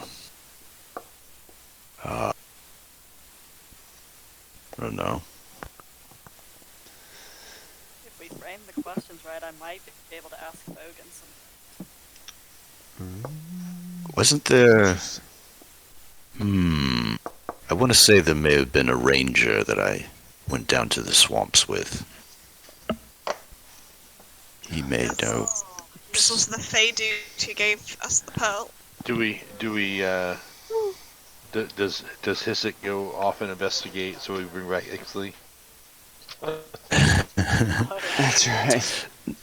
No, it wasn't. This is going way back. Wasn't there? It's out of the calendar. Sorry. Jeremiah. There it is. He was part of the sort of mottled brown cloak rangers, and he he patrols the Hool Marshes and the Dray. Yeah, he would actually be a good person too. I don't know how to find him. Yeah, is he still around Saltmarsh? Do we know? Like, did we see him in the whole? No, yeah, we saved him. We saved him. He From was. the They came to town for the party. Yeah, he was he was one of the dudes you saved from the Yeah, we Sahagin saved fortress. him. He of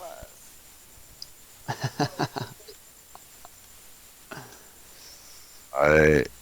I almost forgot. I almost forgot about him. We should. That's not a bad idea. We should see if we can find him. Yeah, remember he spends a lot of time in that tavern or selling furs to the woman out on the outskirts. Let's go try the tavern first. Yeah, I think that's if the others are up for it. I think that's what Ukala will try to do after a good day's work of. Yeah. First we power build. All right, so you guys power build for a good hour or two. It's enough where you're able to kind of secure enough of the shop, specifically like her bedroom area or whatever. But you watch as she's kind of she sits down at a table and starts writing something on a piece of paper or a piece of parchment and nails it to her door. And it says, "Any trespassers beware. If anyone tries to steal my property, they'll deal with me." And then she walks with you, and you guys go and try to find Jeremiah. Where do you guys want to do that?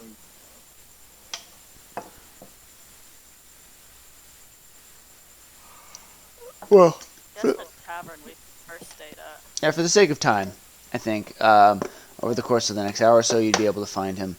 Most likely at the snapping line. The snapping line.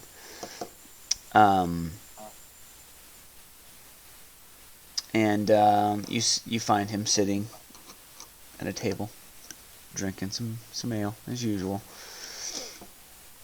But he's looking pretty grumpy.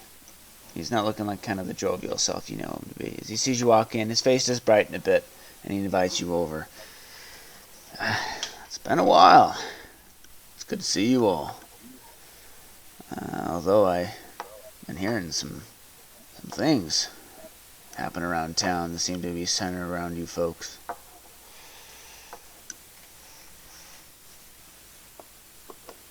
Yeah, we had a few misunderstandings. How goes it? How goes it with you, friend? All right. Ever since the institution of this new guard and Eleander passed, it's they just don't treat us very well. They don't trust the locals to handle things around here, and so the guard has more or less taken over sole responsibility for protection of the town, and they don't seem to be very interested in the threat of the Dreadwood or the Hool Marshes. Most of the original town guard that were replaced have joined the ranks of the Rangers, and so I've been spending more and more of my time out of town near the Dreadwood. I can't really stand to be around these government interlopers, so to speak. I'm not bitter or anything, clearly. No, I completely understand. Captain Tiller or Thriller or whatever his name is, he wouldn't understand a joke if it punched him in the face. He's not much personality, that one. No, and a bit of a rust bucket, if you ask me. Anyways, what can I help you with? So speaking of out of town, we were thinking of venturing back into the Hool Marshes, if you can believe it. Is there anything you can tell us about how to even begin? I have reason to believe there used to be a forest there, or in part of what is now the Hool Marshes. Would you know anything of that? Have you ever seen what may look like, I don't know, remnants of very large trees, anything like that? Well, it's hard for me to be sure.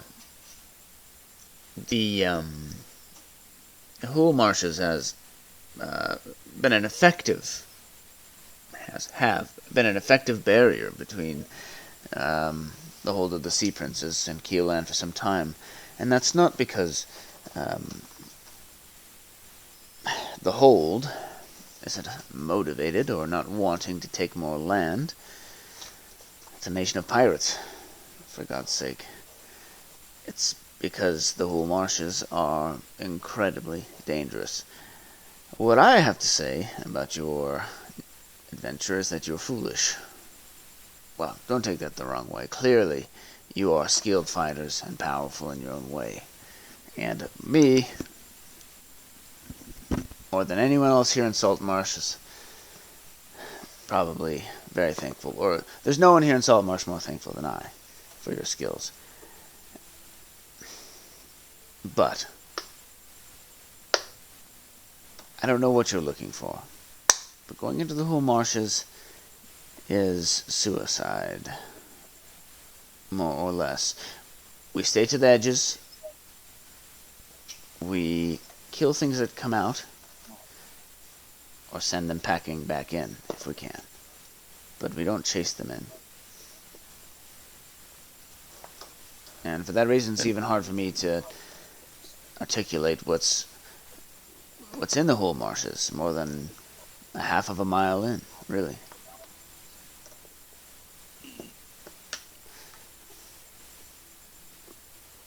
And what sorts of things come out other than the obvious, trees with dangling corpses and things we've seen prior? Twisted things. Things born of nature, twisted by evil or magic to be things that they weren't intended to be in the first place. And then they reproduce and create even more twisted things. It is evil and dangerous. Undead. The undead rise from those swamps. Monstrosities, beasts of great ferocity and hunger. What you're looking for must be very important. I think perhaps what we're looking for may be a way to stop these monstrosities from coming out.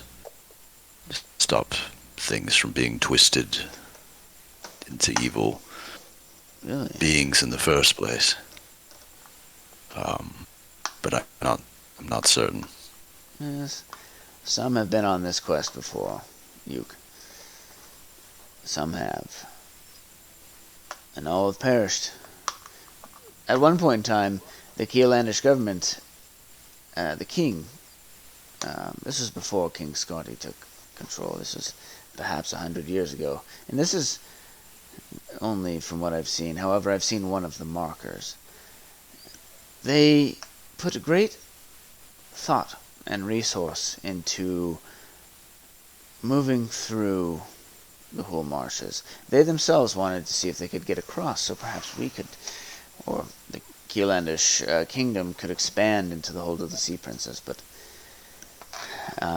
so they sent wizards and rangers on ranging parties into the Hool Marshes, and they even started. It's an impossible place to map, but they came up with a clever scheme. Everyone would start from the same place, and they'd move in and follow specific directions so that they wouldn't get lost. And certain places along the way, they would cast spells to mark the passageway and create safe areas within the Hool Marshes that would protect them from dangerous beasts or creatures and the like. And it seemed to be working. All accounts seemed to say that they moved a number of miles, perhaps 10 or 15 in.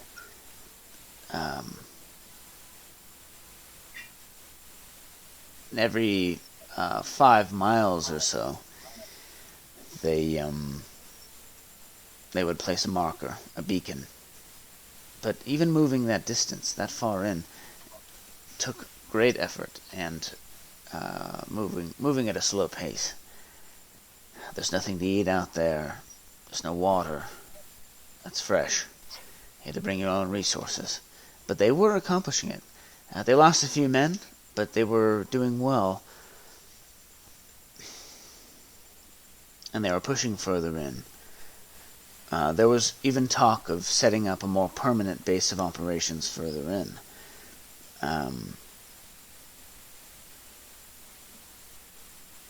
In fact, they nicknamed it the Door.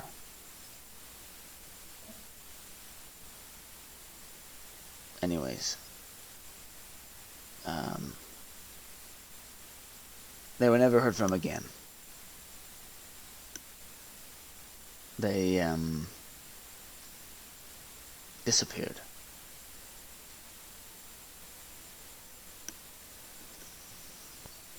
No one ever found this base of operations. No one ever came back. The entire expedition party lost.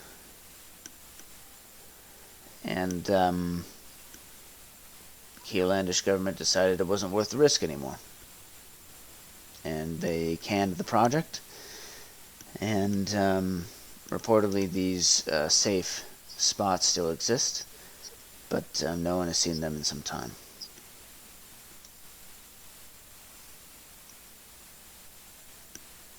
That's the kind of thing you're dealing with here. You should be forewarned.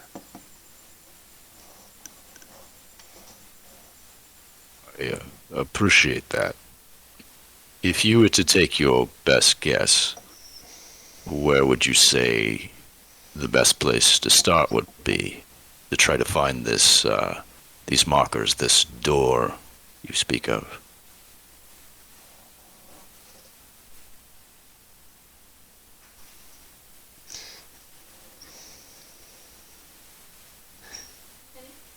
Hold on one sec, guys. Sorry, did you hear that, Brad? Did you hear me? I did. Just give me one sec. Oh, yeah, I'm sorry.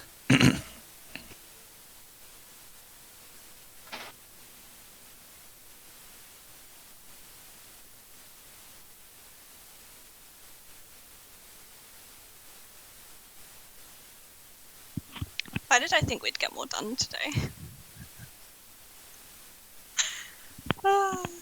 We never get shit done. That's funny. We like talking too much.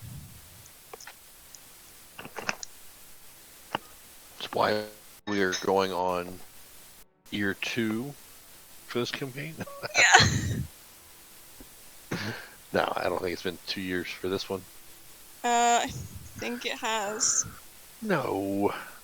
We had a whole nother campaign.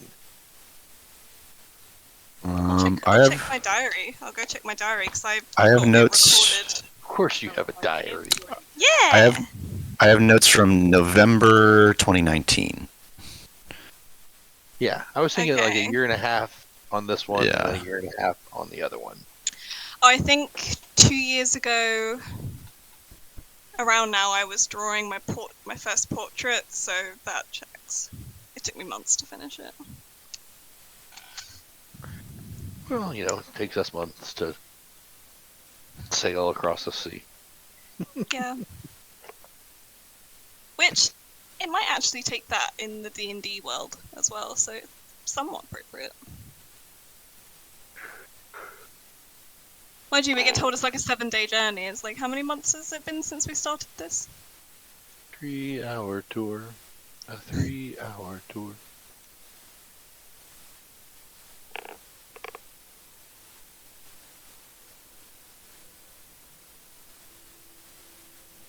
You guys can continue while I'm gone, by the way. Brad's up for My mother-in-law is coming over, so it. I see. I probably won't. Is this a good thing? If it or look, no? if you look like this, I don't want any. So before I try this, I have to tell a group. My wife, Denise, you all know Denise. We know Yesterday, Denise. you do know Denise. She canned sweet bread and butter pickles, some green beans, and also did a lemonade, a strawberry lemonade concentrate. Apparently, you can can it, jar it, Oh, nice. for storage on the shelf. And it is supposed to be a 2-to-1 mix, and she just poured herself a little bit. You added lemon juice to the lemonade? So she brought me a little bit of a glass, and as she walked over from where she made it, she had like the pucker puss, like eyes watering, and she now was standing here looking at me, smiling, and wanting me to try this. So That's a mischievous smile. I may be poisoned. Mischievous. I'm back, by the way. More water and sugar. No, it. The problem is you added the lemon juice to it. She's Talking about like, shut up, Kurt. lemonade. I know what I'm doing. Yeah, she apparently knows what she's doing.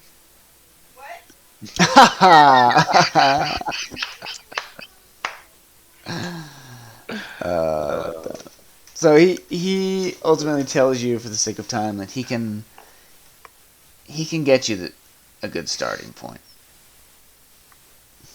And he hi, buddy. Knows of someone who might be willing to go along, perhaps, but he'd have to check.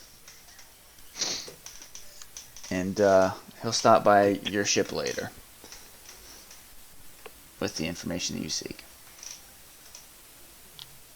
Sweet. Definitely buy him an ale. Or two.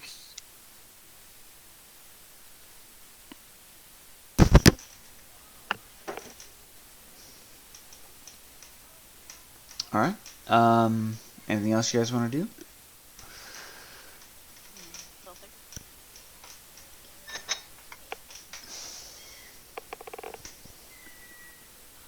Alright, so you spend the rest of the day kind of battening the hatches down, getting ready. Ultimately, Jeremiah meets back with you at the ship, and is able to give you the starting point. So basically articulating that when people would range out into the Hull Marshes 100 years ago, they would always start from one point, and he's able to give you those coordinates, basically. And, let me see here. Let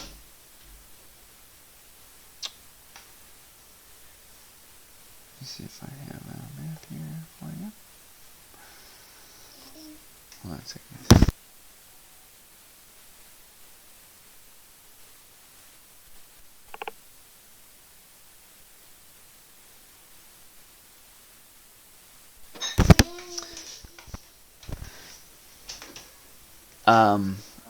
Anyways, so he is able to give you those coordinates, which are about a half a day's travel away from Saltmarsh. He tells you that he knows of one man who has gone into the Hull Marshes, has been to at least the first marker, has talked to him, and he's willing to go with you. He's able to convince him. And he's going to meet you there at those coordinates. Are they coordinates that we would reach via land or sea? Land, you would leave from Saltmarsh. Yeah. Got it. Did he give a name for the guy, or just like a guy? Yeah, his name is Orin. No last name.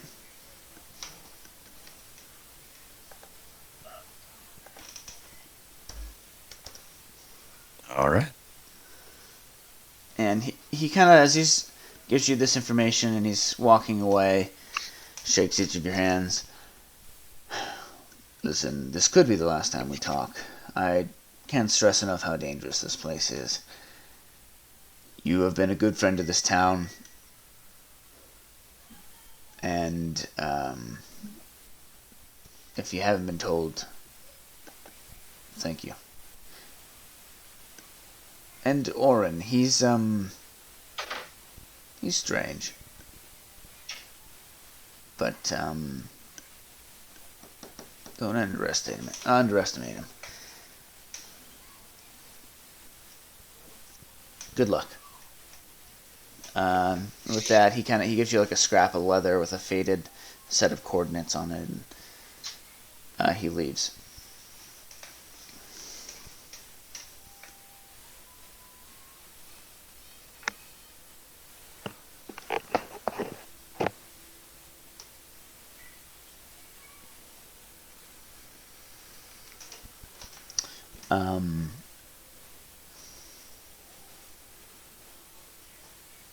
Alright.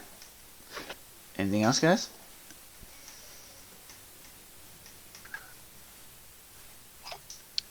I have to go. Unfortunately. Fare thee well. Thank you so much, everyone. Have Enjoy fun your on dinner with your mother-in-law. Thank you, I will. She's a precious cinnamon roll, and I love her, so have a good time. And you have to say that because she's your future mother-in-law. It's true. No, genuinely, she's lovely. Yeah, I hope you guys all have a lovely rest of your days, and I will see you when I see you. Bye. Bye. All right. Alright, so you guys go to bed. Everyone retires to their cabins. You sleep.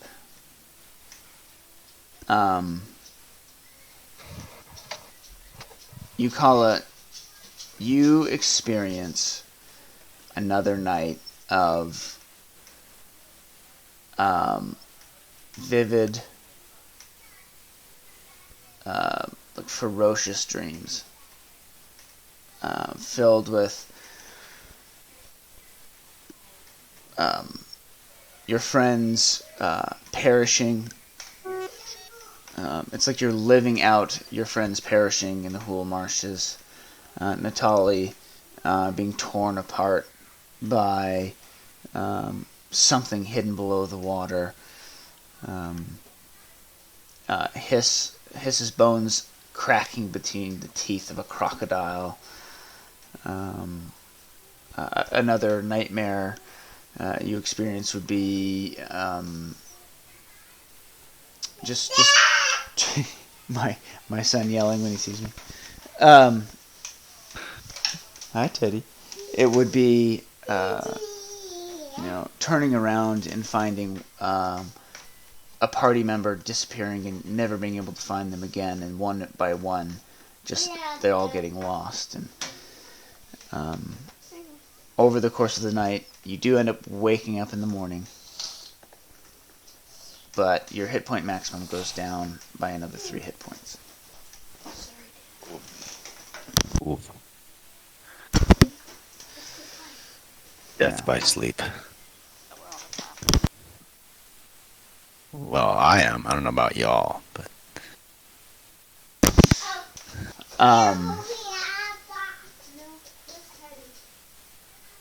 you pack up which things you have. Did you guys want to buy any supplies by chance? sounds like we should buy food. Yeah, we'll definitely buy food, water, skins, stuff like I might have to hit up the fish stick lady. I don't know how well those keep, though. Probably a terrible idea, more I think about it. Sushi, it's good for like the moment. That's right. I suppose they are fried or whatever, but all right. So, how many days provisions? How many water skins? I mean, you could only carry so much. You guys could get a pack animal if you wanted to. Kind of outline what you guys think as far as what you should buy and how much. I would say on your person you could carry probably 10 days worth of food and water each on your person. Hey, Daddy.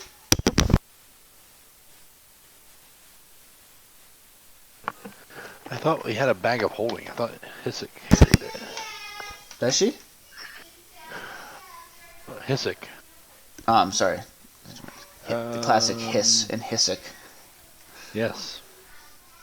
Hisik is it's Sue Louise for penis. You never knew either. You're just like, you're 33 years old, like reading a book, and you're like, wait, what? My wife vacuums. Sorry. Yeah, I have a bag of holding. Perfect. I usually give you guys one, because encumbrance is a terrible thing. So however much you want to buy, feel free. As far as like rations Make are sure we concerned. have 10 days each. Yeah, Make that a might be little a good base point. Yeah. Okay. Good. And then we can eat Thomas. All right. So 10 days. 10 days of rations and water each. So you take the day. Well, I'm sorry. Go ahead. Sorry, I didn't mean to interrupt you. I just think I assume Lucilla would have had Vanya reach out to Tomas maybe the night before. I don't want to speak for Charlotte, but Yeah. So or something. yeah, as you guys are getting ready, packing up, walking down the gangplank and down the dock of your ship, you bid Thrak and the crew goodbye. Ezio's looking a little teary-eyed. And as you walk down the gangplank, you see Tomas standing there with his pack all set, rapier gleaming in the sun. I end up just so happened I had a bad run of luck last night. Came up a little short. Thought it might be time to skip town for a bit. I always end up Reacher running with you guys, so I'll see what happens. You do go just to see if the fish stick lady is there, to see if she can give you guys some snacks on the way, but she is not around. She's nowhere to be seen. Her. Don't be suspicious. Don't be suspicious. No, but you go. Her card is there, but there's no. She's not there. There's nothing cooking, nothing like that. It's just kind of closed up. You move by. You go pick up your provisions from town. Load them up into the bag of holding, or carry them on you, depending on what you want to do. And then you guys move out through town. As you walk through the town,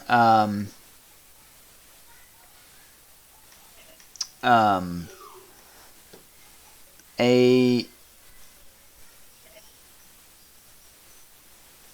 you walk through the town, and you are passing the guardhouse, there are a number of guards outside training, lounging about, putting saddles on horses, things like that. And you watch as you're passing, the door opens, and out walks Captain Pillar first, and Scare and Wave Chaser next. And he kind of catches your eye. Captain Pillar stands straight as he sees you all. silent, more or less, as he watches you walk by the guardhouse. And Scarron turns to Captain Pillar, bows. Captain, thank you for your time and consideration. He turns, and you can see he's got a black eye and a swollen cheek on one side. He descends the steps and stands near, not in your way, but very close to Hyssik.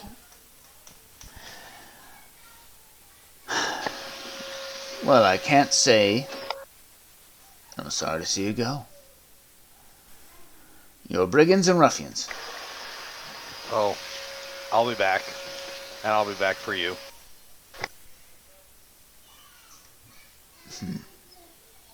Oh, that reminds me. And he reaches into his coat and pulls out a letter in an envelope and hands it to you. And it has the seal of the Salmore house pressed in it into red wax on the back. Hands it over. From my master. Good luck in your adventures. And with that, he steps off and walks down the road. You guys continue. Captain Pillar and the other guards don't stop you as you walk past the town, through the town gates, and out onto the open road. Do you want to open the letter or no? Very much so. As you open up the letter, you see a letter signed by Anders himself. And the letter more or less articulates to you that that all business dealings between he and you have been canceled. You didn't have anything pending, however, there was kind of a loose business relationship you had. That is now over. He also is telling you are no longer welcome at the Salmore Mansion, and basically he's giving you what would amount to like an injunction against harassment, or like a protection order or something like that. Hold on.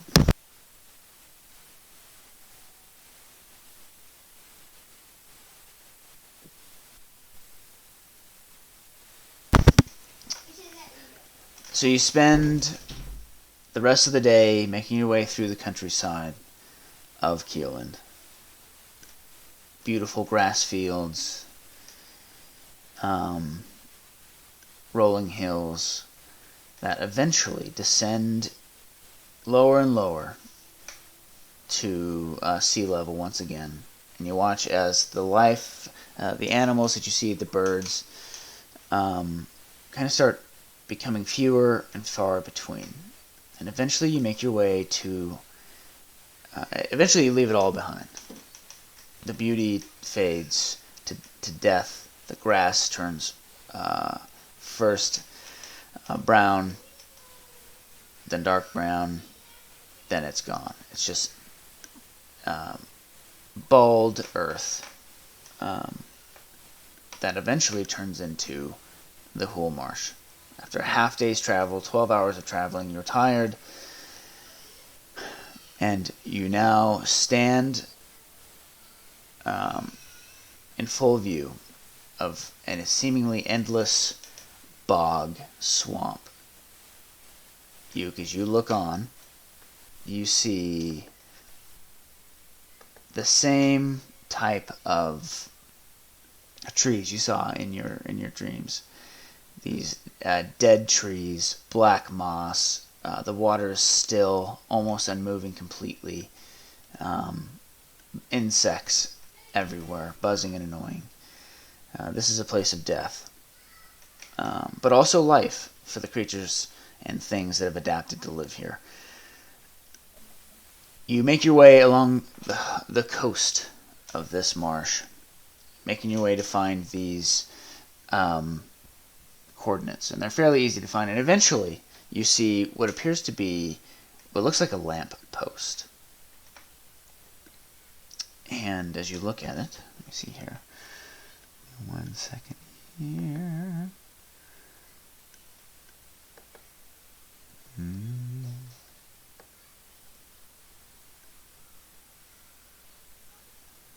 think I have a Hool Marshes track here that I've been wanting to play.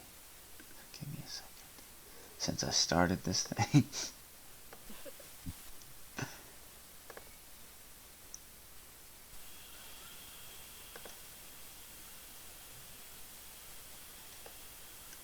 Ooh.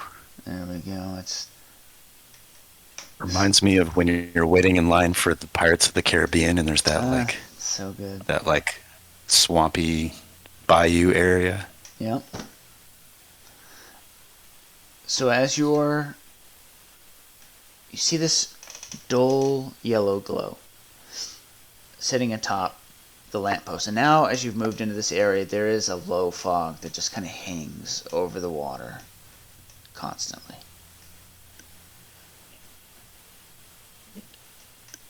You also see, next to this lamppost, with a glowing yellow aura, you see a hooded figure standing, perhaps 5.5 feet tall, cloaked, hooded, back towards you.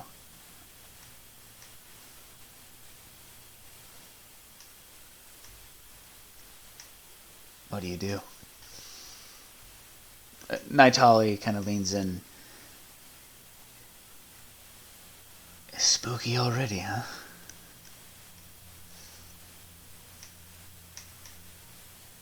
We'll just cautiously be like, Oren? He doesn't answer. Or the figure doesn't answer. You're about 50 feet away at this point.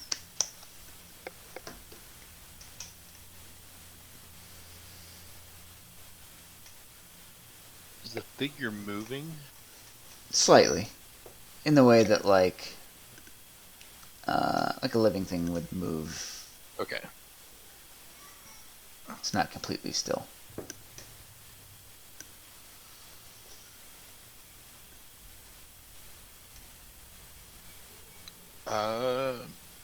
Hisik will walk up to it. Yeah. Him. Or Cautiously it. approach.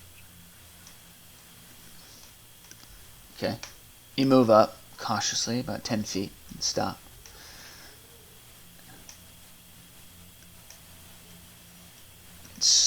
You watch as the figure hears your footsteps,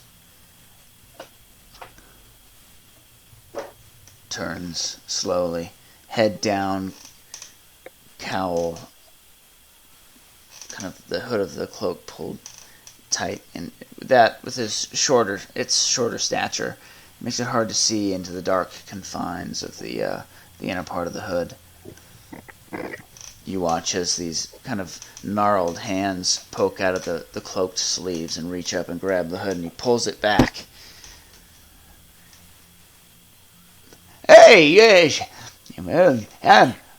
Where's Jeremiah sent you? These the folks we're supposed to meet? I'm Oren. Nice to meet you. I'll be right back.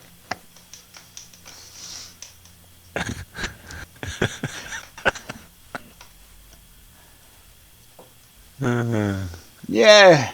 Why going to who about it, huh? Well, you're crazy, but so am I, so let's get going. And with that, this kind of strange old man introduces himself, and you all introduce yourself to him. And you stand next to this, what looks to be a lamp post. And you can see from here like a dock that's kind of built in to the marsh, and it goes in maybe 100 feet, but stops. You watch as the dock itself is ancient. Much of the wood is completely rotted away, but you can tell it looks like someone had built this thing with the intention of like using it as a way to get through the swamp, and gave up after it was very clear it wouldn't work. And you stand there looking off into the Hool Marshes. that seem to have no end. And why don't we call it for the day right there? If that's okay. Yeah, Sure, yeah. Sounds like Kurt had some things going on, and yeah, you need it's rest. just the three of us, so yeah, absolutely. Yeah, my wife had to leave, so my kids are out. I need to kind of take care of them, and then this way we can venture into the whole marshes with everyone kind of here. Back. But So- my mother-in-law here, so So Kurt, I think we're gonna stop for the day. sounds good. So ultimately,